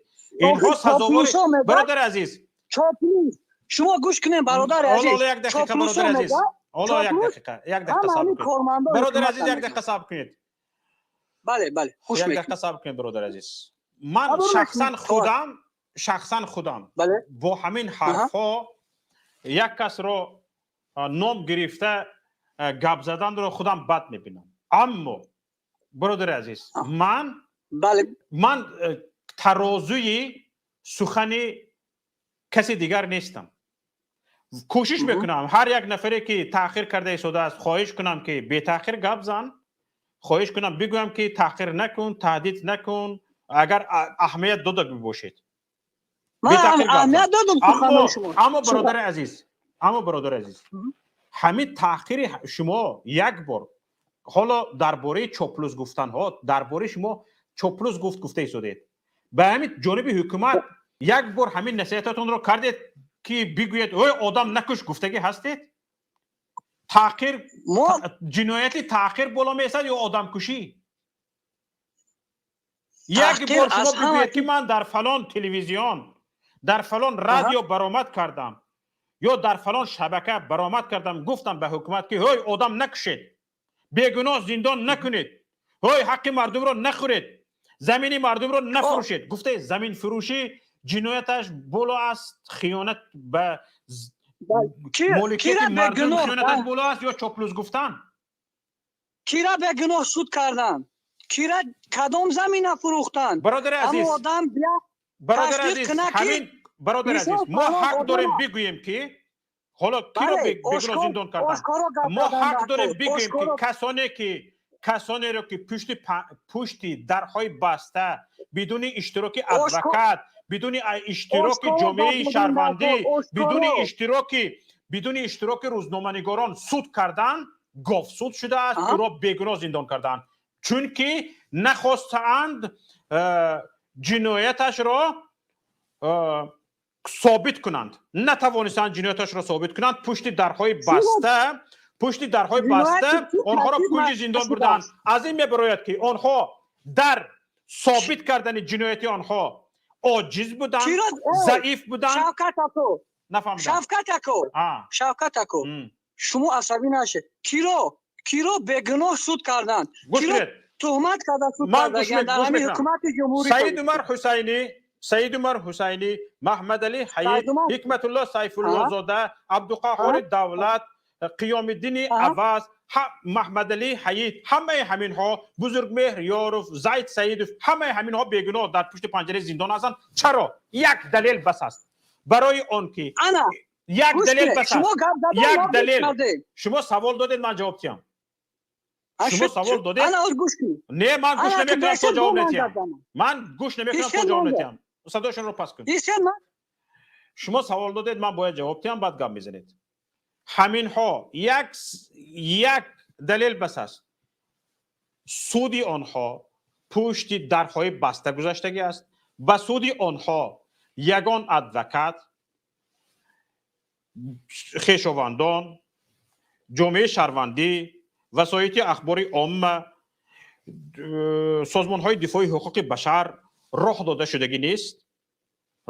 شدگی نیست چون که آنها در ثابت کردن جنایت آنها ضعیف بودند عاجز بودند ناتوان بودند جنایت آنها را ثابت نکردند آنها بیگناه پشت پنجره زندان رفتگی هستند و ایده از آنها به حبس ابد محکوم شدگی هستند باید اگر آنها جنایت دارند گناه دارند جامعه شهروندی را حکومت دعوت کند وسایط اخباری عامه را دعوت کند و سازمان های دفاعی حقوق بشر را دعوت کند در نزد آنها سود گذرانیده شود و جنایت آنها را ثابت کند نمیتواند ضعیف است ناتوان است تمام برادر عزیز همین یک دلیل بس است که بگوییم زندان های تاجیکستان پر از بیگناهان هستند و شما خاموش هستید ناتوان هستید در این باره گپ زدن نمیتونید دارایی های ملت به خارج برده شده ایستاده است هر روز میخونید هر روز میفهمید نمیگوید که به این من حق دارم من از حق دیگران شما هم حق دارید صدایتان نیست وجود ندارد زمین بدخشان به خطای فروخته شد شما از اونجا حق داشتید صدایتان نمیبراید گپ نمیزنید همین دلیل ها بس است که ما بگوییم که برادر عزیز همین جنایت های زمین فروشی جنایت های مردم را کشتن گلبدین زیابکف را به ثابت کردن جنایتش کشتند به سود به بردن پرونده جنایتش کشتند نتوانستند چنان ضعیفند که نتوانستند آن را زنده دستگیرش کنند اگر جنایتکارش باشد بیارند به میزی به پشت میزی سود بشینانند و جنایتش را ثابت کنند بعد پشت پنجره زندان کنند جزایش را از روی قانون بینند همین ضعیف همین کی شما میبرید میگه که اوی ضعیفی رو، ناتوانی رو، ناعهده‌برایی رو بس کنید، جنایتش رو ثابت کرده نمیتوانید، بگذار در آزادی باشد. یک نفر جنایتکاری است که جنایتش مثل ابرهای آسمان تمام تاجیکستان را سیاه تاریک میکند، اما مقامات آن را جنایتش را ثابت کرده نمیتواند، مقامات حق آن را کشتن ندارد، حق آن را پشت پنجره زندان بردن ندارد. باید اول جنایتش را ثابت کند، باید اول جنایتش را ثابت کند. امروز اول بازداشت میکنند، بعد جنایت اعلام میکنند. این چی گپ است خودش؟ پیش از آن که از دست شما یک نفر بازداشت شود، روید بر شما گوید که شما با فلان جنایت، با گمانبری به فلان جنایت بازداشت میشوید، یعنی شما گمانبر به فلان جنایت هستید، به خودش علاقه نامبر کنید جنایتش را. شما میبرید مادر عبدالرحمن نالنی رو بردند، چند روز گم نیست، همه مادر عبدالرحمن شاهده محمد جان رو کفته گشته است، شستای عدل میروند نیست، وزارت کارهای داخلی میروند نیست، شعبه ها میروند نیست، کافتکاو جنایی میروند نیست. بعد یک وزارت کارهای داخلی میبرد میگوید ما او را با همکاری به گروه 24 متهم کردیم، بازداشت کردیم. شما در مدت 48 ساعت، حالا پیشتر 72 ساعت بود، حاضر در مدت 48 ساعت باید جنایت را اعلام کنید. چه حق دارید یک نفر را یک هفته بازداشت میکنید بعد عیب اعلام میکنید؟ به این غیرامیگری ها، به این ضعیفی ها، به این ناتوانی ها یگان حرف گفتن دارید؟ ندارید. این جنایت بالاتر است یا چاپلوس گفتن؟ چاپلوس گفتن شاید یک کس رو مثلا گیم حقارت کرده، یک حقوق ویران کنی ماموری باشد. آخر این جنایت است. اینها جنایتکار هستند، اینها تروریست اکستریمیست هستند. اینها انامین سیمومین، یتیموف، رمضان رحیم زاده هم کارگرانش. چرا گپ نمیزنید؟ صدایشان رو بلند کنید. شما رو میشنویم. شما گوش کنید. شما گوش کنید. من شما را گوش کردم تا اخیرا. تا اخیر شما را گوش کردم. من اخیر همین شخصیت های شما نامبر کردن همشون اعضای حزب نهضت بودن. همین خیلی بود؟ حزب نهضت داعش بودن. گویو جنایتشون رو ثابت کردیم. گو مایلش اعضای سال 2015 حاجی حلیم اعضای حزب نهضت بود. نبود. سال 2015 کار کرد. نبود. حاجی حلیم اعضای حزب نهضت نبود. انا گوش که سوال شما کجا با کجا بردین؟ مادر عبدالرحمن فاحشه بود، که زنکی سبکپا بود، خواهر سبکپا بود، به خاطر سبکپا. دفش کن. تحقیر نکن میگوی خودش. وقتی که عاجز میموند، ضعیف میموند، دلیل گپ زدن نمیتواند، یک مادر بیچاره مشتی پره و تحقیر کنی سر میکنه. یک مادر نمازخوان با سطر با حجاب، این فاحشه بود. اوی زبونت گره، گم شو بدبخت. نفری بعدی از واتساپ.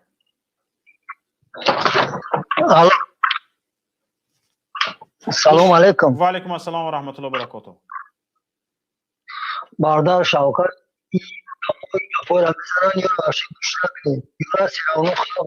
برادر صدایتون خوب نمیبیاد. میگم ما دیگه یورا باور نمیکنیم حضور اگرشون تعریف هم کنن. آره هم یورا اهمیت نتیم. نه اهمیت بدیم، حتما یک بینیم تو بجوی کوچک میزنن. یو میگیم یو گپ نمیفهمن، یو فقط هم پشتی جنوب مستقی گشتن، سراونو پیداشون نمیکنن.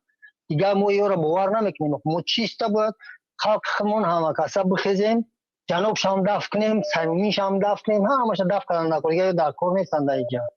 باید وطن خمون بقاتیم. همه دیگه شیدن در کار نیست. بله. یا نمیشوان. درباره موضوع همین افشینه چی گفتنی هست؟ درباره اینکه در مرز با قرقیزستان آشتی خوردن، فکر شما چی است؟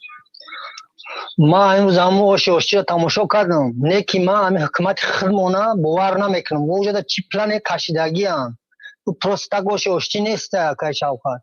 باور کردن در کار نیست. ما چی کاری میکنن قدم بگیرن یک سرام اونو خلق وجه بیدار شدگی هست.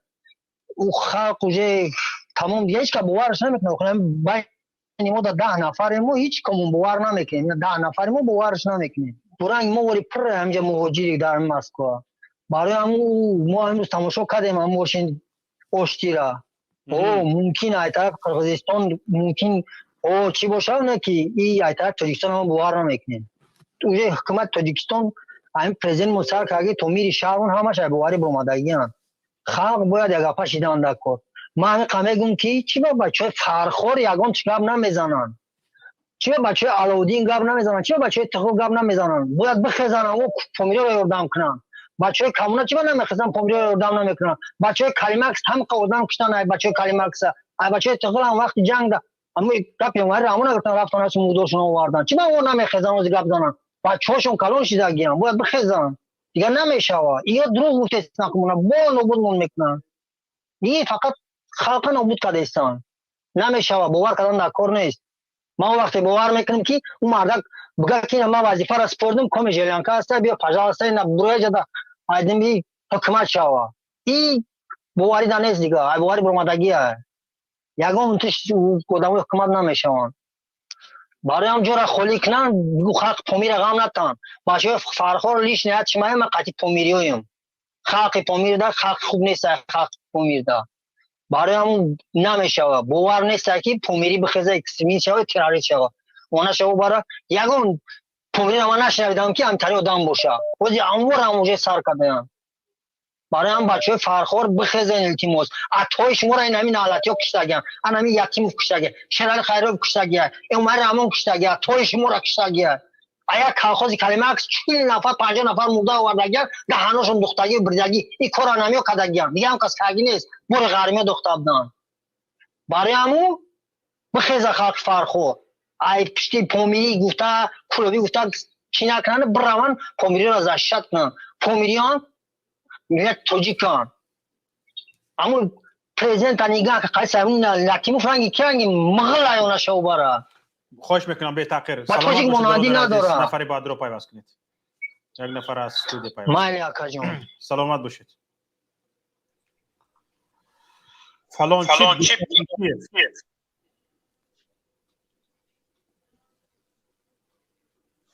الو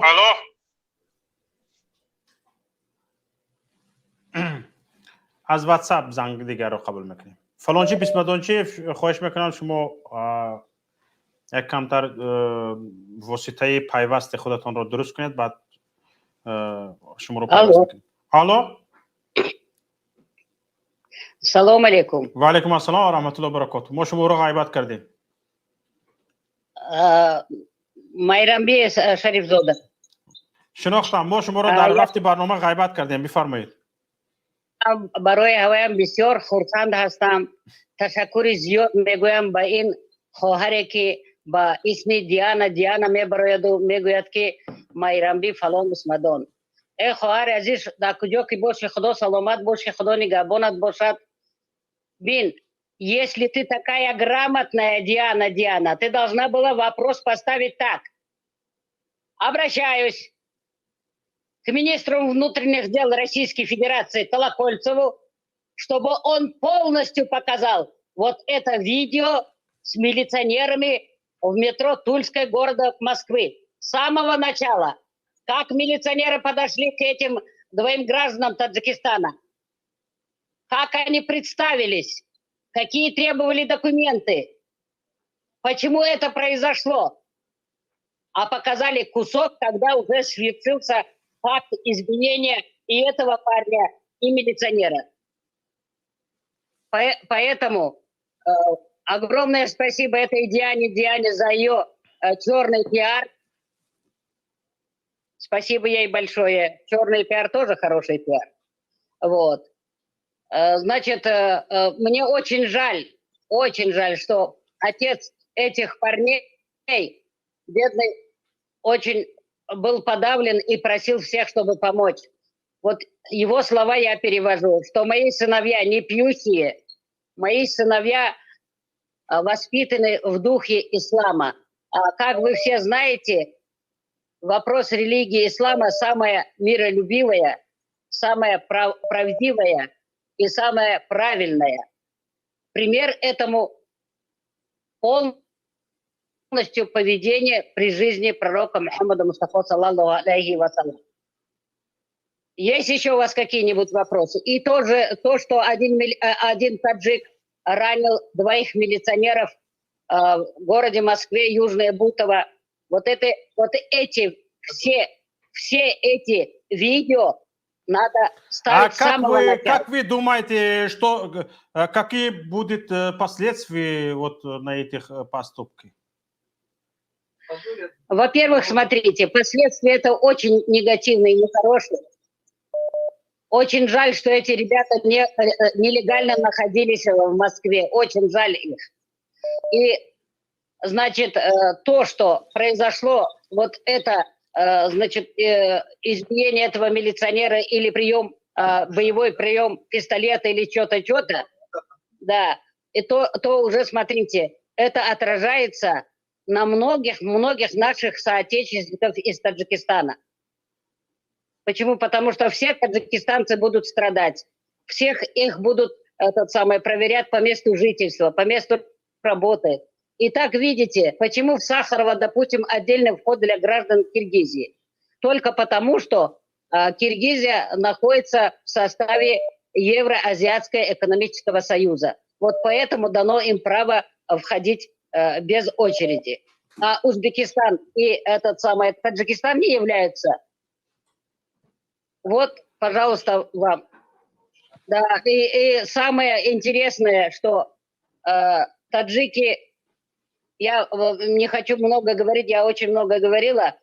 Дай Бог здоровья всем людям на свете, независимо от их вероисповедания, от их социального происхождения, от их, как говорится, религии, от их мнений. Дай Бог всем здоровья, радости и счастья.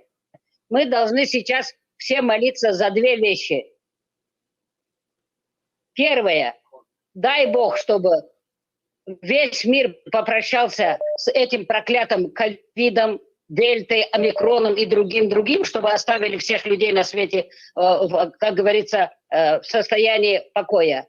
И второй такой же ковид, такой же дельта, омикрон, это наш уважаемый президент Эмомали Шарифович Рахмонов, который довел народ свой до нищеты, до ужаса. Вот смотрите, и сейчас мы должны находиться в любой стране мира, когда человек приходит, другой гражданин, первым долгом он узаконить должен все свои, легализацию всех своих документов.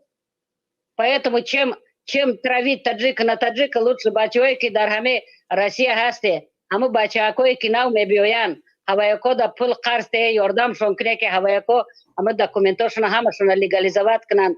Она патент гиран, разрешение на работу гиран. Йордам шонкреке аму ямуа пулаки аму хрок шонаву. Пуле аму ана квартира пули шонате. Худо хостаги баша парвардигори кариму рахиму вали гани بسیار سخی است و یکو کار میکنن اما پولایی که شما قرض داده و بر میگردونن تونه انا ایخل میشه دستگیری یکدیگری برادری همدردی به یک است انا ایخل رحم کردن به یگان به همه برادرای خودم به همه تاجیکای خودم ای کدام ملت که نباشه در کجا که باشه تشکر با شما. حالا من فکر شما رو درباره یک مسئله دونستان میخواهم. در مرز با قرغیزستان در اسفره قریب 3 روز آشتی خوردن دوام کرد تا همین دیروز 19 شاید حالا هم آشتی خوردن دوام داشته باشد. دیروز 3 بار آشتی خوردن بود. پیش از این 2 بار دیگر موسفیدان هر دو طرف آشتی خورده بودند در نقطه های مرزی اسفره و بادکند. همین آشتی خوردن ها آیا نتیجه مثبت میدهد یا منفی؟ نظر شما در این باره چی است؟ آخه برادر عزیز و مهربان، یگانه راه حل این مسئله همون государственный архив картографии СССР, поднять эти карты, жирную провести точку и раз навсегда решить вопрос границы между Таджикистаном и Киргизией. Океама за минора фрукта, якымышки и цорус пандуски даруджа, острый кардесия на кайфе сафо каресен мусафедо, бабмеганки санкпартоир йодгире. Ин авалин джанги бисёр солҳои дароз аст. ҳеҷ фоида надорад. И фоидам намекунад ба ҳеҷ кас. Барои ки замона фрухтагӣ шудааст, понимаете, это уже все продано. И обманывать людей, и этот самое, как говорится, из пустого в порожнее переливать, это тоже не дело. شما چی فکر میکنید چی باید کرد؟ فکر شما چی است؟ باید چیکار کنند برای حل مسئله مرز؟ Единственный правильный вопрос – поднять карты бывшего Советского Союза 24-29 года и полностью провести красную черту, раз навсегда решить этот вопрос. Все, что относилось к Таджикистану, пускай остается Таджикистану, а все это самое, то, что дали на временное пользование, со временем. И еще самый интересный вопрос и самый правильный вопрос. Если уважаемые киргизы до такой степени обнаглели, что никак не могут насытиться нашими землями испокон веков, которые были таджикские, вот уважаемый Алмазбек Атымбаев сказал, что наша родина – это Алтай Российской Федерации. Мы будем очень рады помочь им уехать обратно в Алтай, и вот тогда пускай там они какие безобразия хотят, такие безобразия строят. И пускай оставят раз навсегда таджикский народ и таджикские земли в покое. بسیار خوب. اما این حرفای شعاری هستند و ما اگر واقع بینانه گپ زنیم، اینجا من میخوام از شما نظرتون رو بپرسم که حالا به همین خریطه سالهای 1924 و 1929 چگونه ما میتوانیم قرقیزستان کشور همسایه را راضی کنیم که به همین خریطه تنتیند؟ کدام راه ها وجود دارد؟ اگر آنها راضی میشدن این جنگ خونریزی ها نمیشد، راضی میبودن همون سیمخور رو میکشیدند یا که علامت گذاری میکردند، تمام خلاص به خلاص بود. آنها به این راضی نیستند. اما چگونه میتوان راضی؟ به کدام راه ها میتوان راضی کرد؟ Во-первых, надо призвать сюда все бывшие советские республики, составить комиссию, раз навсегда решить этот вопрос. Ага. بغیر از نمایندگان قرقیزستان و تاجیکستان باید از سابق اتحاد شوروی کمیسیا تشکیل کرد، از نمایندگان سابق اتحاد شوروی. Представителей всех, значит, республик СНГ вот, поднять, конечно, правопреемником распада Советского Союза опять Россия. Без России мы никуда не денемся. И раз навсегда решит этот вопрос. حالا ببینید همین روسیه در همین جور تاجیکستان در همین کمیسیه ساختن به فکر شما بوی نمیدهد؟ مثلا گریم قرقیزستان عضو اتحاد اقتصادی اوراسیایی است و روسیه حتما کوشش بکند که جانب قرقیز را گیرد. Никогда в жизни. Дело в том, что граница разделительная – это есть граница, а Евроазиатский экономический союз – это Евроазиатский экономический союз. Две вещи мы не имеем права путать. Должны все представители бывших стран СНГ собраться, взять все эти карты и раз навсегда этот вопрос решить. Уважаемые киргизы, если не хотят жить спокойно, пожалуйста, мы можем им помочь всем переехать в Алтай. И все. تشکر زیاد به شما. Есть еще вопросы? Нету. Так что давайте будем все граждане, проживающие на территории Таджикистана, братьями, сестрами, родственниками, будем давать друг другу руку помощи и будем избавляться вместе от этого ковид, омикрон и дельты Эмомали Шарифа Рахмона со всей его преступной, коррумпированной семьей. بسیار خوب اشاره کردید. تشکر زیاد به شما. Спасибо вам. До تشکر свидания. زیاد. یک زنگ دیگر از واتساپ آمده ایستاده است.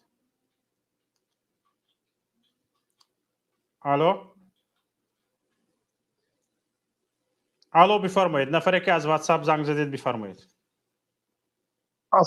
السلام علیکم و رحمت الله و برکاته. و علیکم السلام و رحمت الله و برکاته. ملا شوکت، من امروز خواستم درباره این هفته گذشته که حادثه ها شده بود از آشتی یک فکر و نظرم بیان کنم. معلش بفرمایید. اون آشتی که هفته گذشته در منطقه های اسفره با جان غفورов شده گذشت، این همه یک ساخته کاری ها بود. خصوصا در اسفره، در مرز اسفره، این با تشبس همسایه کشور همچون آش غلبه تشکیل کرده شد. برای چی گویید؟ برای چی؟ با کدام دلیل؟ دلیلش همین که اون راهی که 275 کیلومتر میگفتن، 275 متر اگر دانسته باشید، وای ها تبدیل دادن که امروز وای راه بحثی هست، منطقه بحثی، نه از آن تاجیکستان. و همین امروز وای ها نفع خودشون به حل کرد. درباره این راه کار شدن وقتی بسیار میکرد، لیکن اگر شما دیده باشید وقتی 27 ینور حادثه شد، 30 ینورنده 30 یا 31 ینورنده گوبرناتور ولایت باتکند با یک روزنامه نگارش از همون راه اینترویو داده، همین کرد که راه ما. من حیران که حکومتدارای ما عمل ویهای یک واکنش درستی هم نشان ندادن.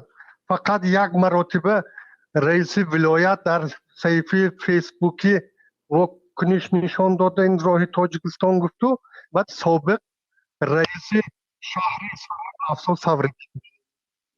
حالا که این یک ماه مدت یک ماه تمام سابق راهبرای قرقستان صداتون کنده شد. صداتون کنده شد. خواهش میکنم. سابق راهبرای قرقستان بسیار نشان داده است. شوکت محمد، من از شما بسیار خواهش میکنم که یک دوستتون هست برنامه شما به برآمد میکند با نام خیام الدین، بسیار ژورنالیست نقطه سنج، همون اگر گوش کرده باشن همین برنامه نباشن، این یک گردن شما به قرض که همون برادر برسانید. اگر یک حسی وطن دوست شما باشد و حسی خون تاجیکشان باشد، یک ژورنالیست نقطه سنج آمده، من رئیس ولایت نه، من باورم که نه از عهدهش نمیبران، رئیس شهر نه، اقلا با یک رئیس جماعت چهارکومی یا جانشینوی رئیس جماعت چهارکومی از همون راهی که وای حدود تاجیکستان وای درون محله تاجیکستان میگذرد، یک زبان روسی اینترویو داده، یک واکنش تشکیل کنند. اگر جب یا همین وطن دوست باشن، اگر همین چیز همه خیام الدین به همین سخن من میرساندید برادر عزیز. حتما اگر رقمشون را داشته که باشیم در خاطره رقم ها که حفظ میشوند حتما میفرستیم. نداشته که باشن وقتی که در برنامه ما حاضر شدن ما این گفته شما را بریده گرفته میمونیم، به خودشان گوش میکنیم. این امانت رو حتما باور کنید میرسونیم ان شاء الله. سلامت باشید. زنده بسیار باشید. من خرسند کردین سخنتون که سلامت باشید. بسیار خرسند کرد. ایلوه دیگر دارید؟ یگان ایلوه دیگر دارید شما؟ حالا شما خودتون از ناحیه اصفهان هستید بله؟ بله از همون جماعت. کدام جماعت؟ چارکو. جماعت چارکو. حالا وضعیت در همون جماعت چارکو چگونه است؟ میگویند روز به روز متشنج شده است. ما وقتی که این گپ رو میگویم به دلیل گپ نزن میگویند. شما که از همون جا هستید آیا درست است که وضعیت روز به روز وزنین شده ایستاده است یا اینکه وضعیت خوب شده ایستاده است و مغرضانه میگویند که بد شده ایستاده است؟ نه وضعیت این خیلی بدشوی هم دیدنم نمیشود، لیکن از هر دو طرف ویهای حربی های ویها بسیار همه چیز زیر نظارتنده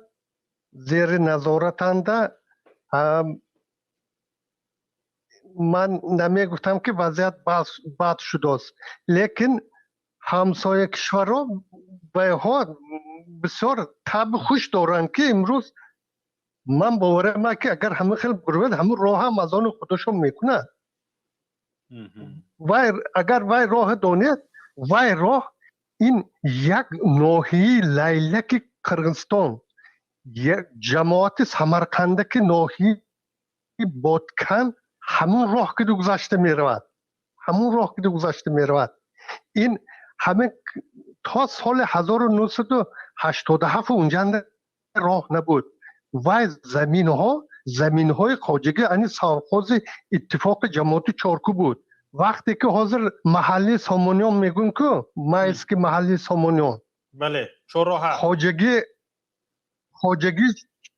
خواجگی چارکو همونجا مردم به اوچسکی نزد حولگی دادو برای رویبیاشون نزدیک شود راه بگفته همون راه ساختگی این خود سرخوز اتفاق جماعت چارکوی ناحیه اصفهان همون راه ساختن برای مردم خودشون که همین قرغیز ها در همون تارتکاچایی که میگوید اونجا چی گپ هست؟ اون تارتکاچا واقعا نامش تارتکاچا است یا اون تارتکاچا نه، این تارتکاچا از ماه ژانویه 2022 من یکمین بار فهمیدم که اینها تارتکاچا موندن و چهارراه من گفتم که من بسیار شبکه‌های قرغیزی هم بسیار میبینم، سابق وزیر مدافعش، سابق جانشین کابینت وزیران که پیشتر رئیس کمیسیون بین الحکومتی بود،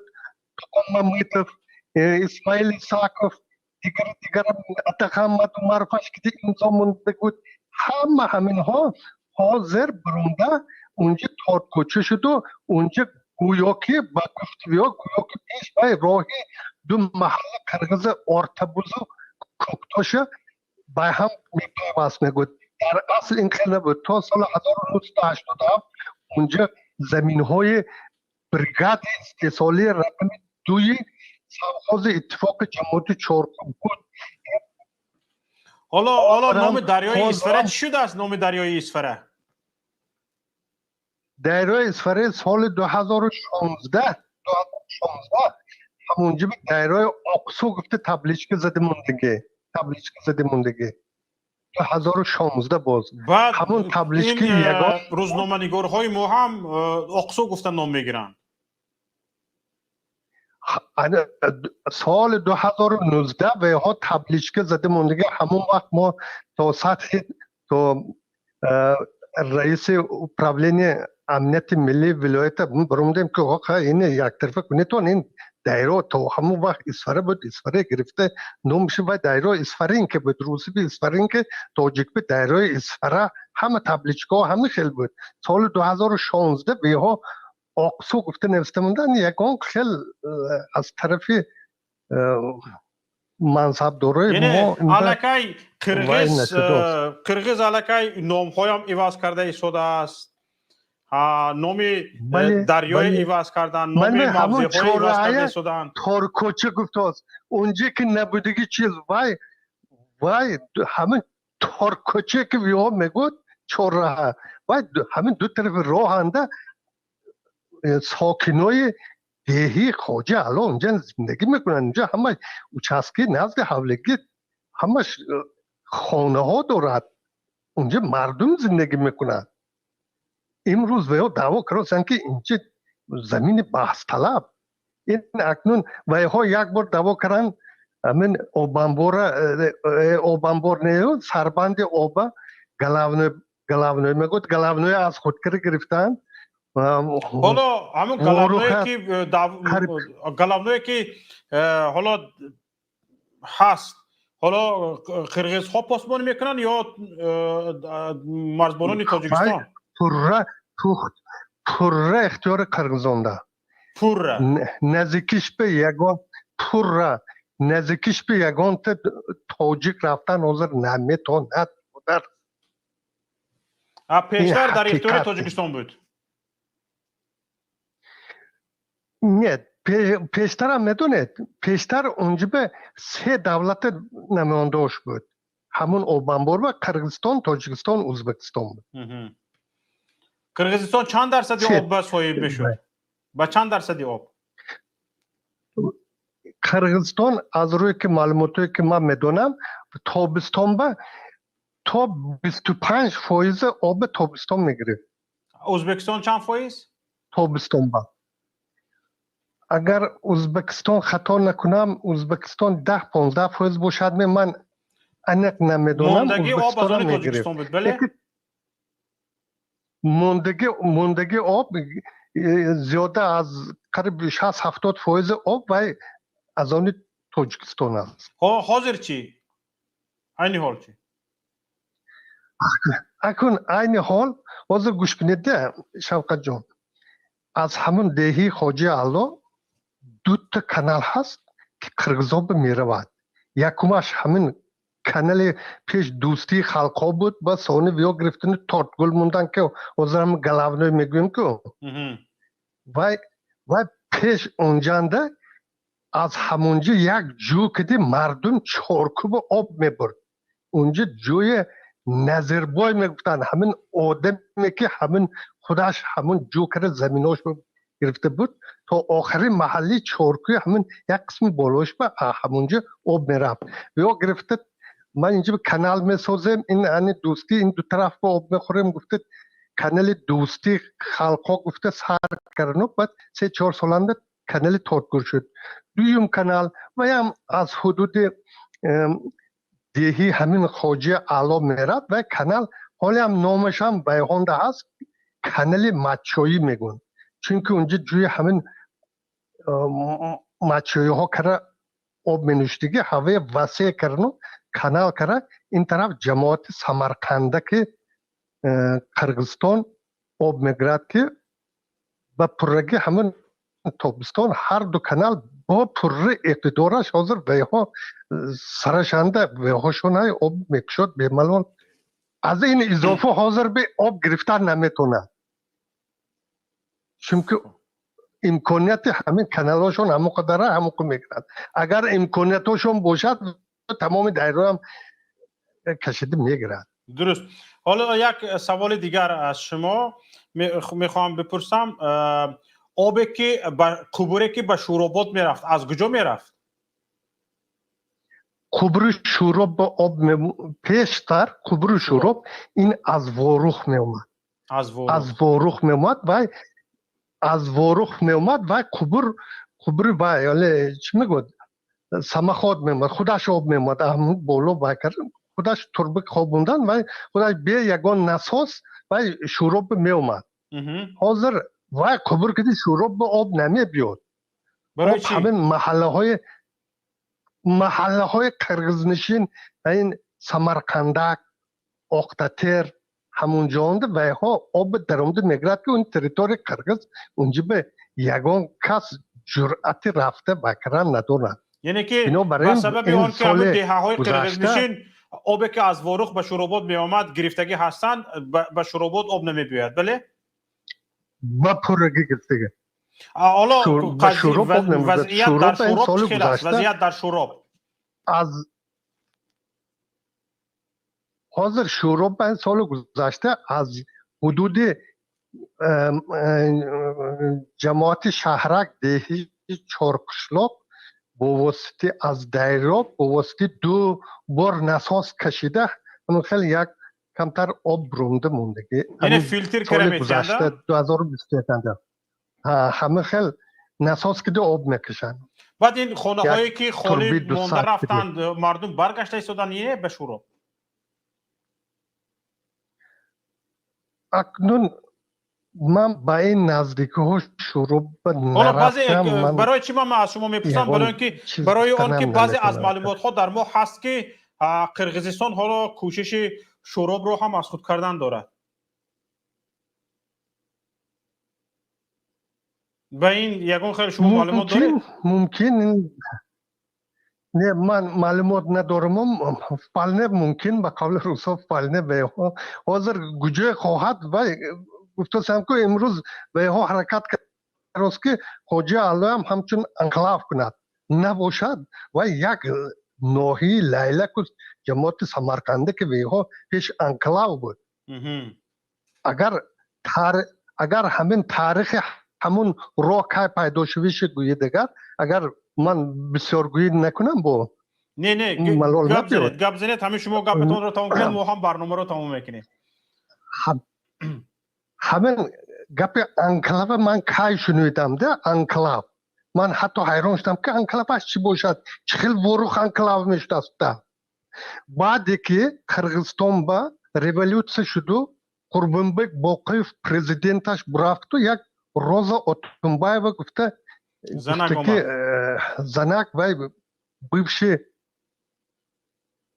بivший و رئیس иностранных дел قرغیزستان بود همون پرزیدنت شد و همون پرزیدنت شد اجرا کننده وظیفه پرزیدنت شد و همین گپا برآمد. همین قرغیزایی که داخلی حدود قشلاق خواجه علاب بودن و ها خانه‌هاشون فروخته رفت ها بودن نیمشون رفتن یک قسمشون مجبور همین خانه های پول داده همین تاجیکا با پول نازب البته پول بیند نازب حکومتش آمده دارونده خودش آدمش نه اونجا به مکتب تشکیل کرد من سال 2008 2010 2011 مکتب تشکیل کرد اونجا به ملیس خون کرد ملیس خونه کرد دیگر انشاءات ها کرده که اینجا همش تریتوری ما گفته. وقتی که ادمون باقیف پرزیدنت بودگشنده من که همین تلویزیون قرغیزستان هم بسیار میدیدم بسیار اخبار به ها نسبت تاجیکستان و بول دموکراتیش بسیار چیزی میگفتی بسیار یک 60 سالگی همین تاسیس یابی ناحیه لیلک قرغیزستان شد و همونجا برآمد کرده همونجا گفت که من همین حاضر تاجیکستان که گفت و شنید کرده ما از چارکو ما یک نزویسمی راه میکنیم دومون با که بیمالو رفته میبیتون کده تا همین وقت همون احالی منطقه ناحیه لیلک جماعت سمرقندک همش اومده مرکز چارکوی دهی سرخ کده اومده بعد بادکان گذشته میرفتن بعد که اینها گفت و شنید کرده پرسیدن همونجا راه بین حکومت ها گپ زده اختیار به دادن دوره همین باقی فنده همون راه استفاده به داده شد. بعد که باقی سرنگون کردن و ها گفتن که این وروخ انقلاب این راه ما بعد همین خیل و ها بسیار سخت برفت. حتی بعد جنجال سال 2014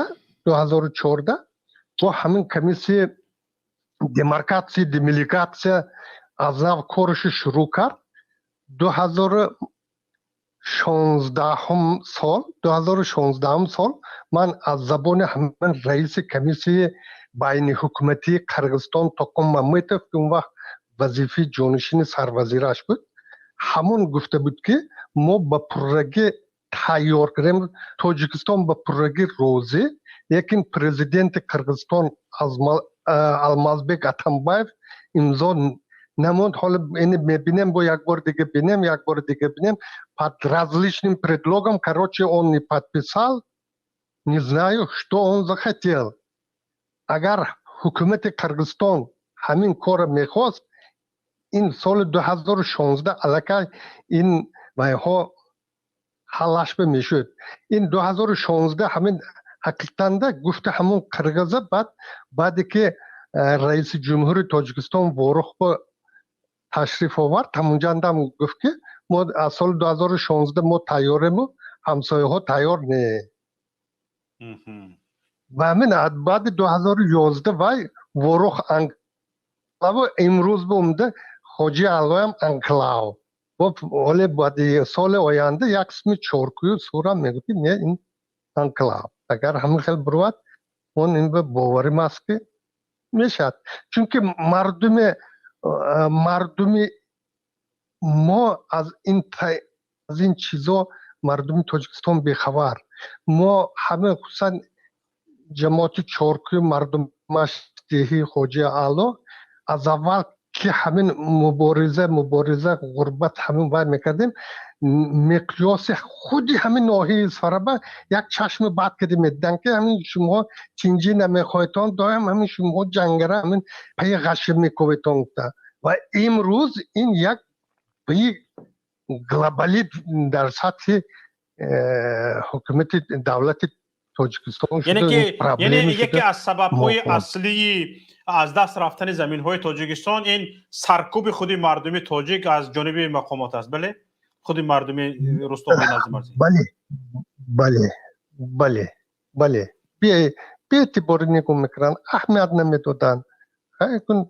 ممکن اینجا یکم بازی با سیاسی هم بود ممکن ما نمیدونیم لیکن فقط داشته ما نه اینکه مثال بعد این غربت آخران جنجال 27م یک دو سه گنرال هم اومده واخوری گرزندونه با ما عیبدار کردن که وقتشنده باباتون دادگی این کار آسان که ما گرفتن میتونیم. وقتی که یک نماینده مردم گفتن که شما دادا بابای ما دادگی به کاردار نباشید این شما این 20 سال آخر دادگی چوکر و ستان و یک سیاست ها که همت با خواهر ممنیم شما ضد سیاست با حالی هم همین چی گویم مکن همین گنرالای ما همین. تشکر زیاد به شما. زنده و سلامت باشید. تماشاگران عزیز با همون خواهش میکنم اینجا بعضی از مشکلی های تکنیکی هم به میان آمده ایستاده است. از یکایی که شما تماشاگران عزیز تشکر میکنم که در برنامه ما اشتراک کردید. خصوصا نفری که از واتساپ زنگ زدند و در این باره به ما معلومات های خوبی دادن به ایشان هم تشکر میکنم و به همه شما تشکر. به نفرانی که ما را پیگیری کردید تشکر. سلامت و سربلند و پیروز باشید. السلام علیکم و رحمت الله و برکاته.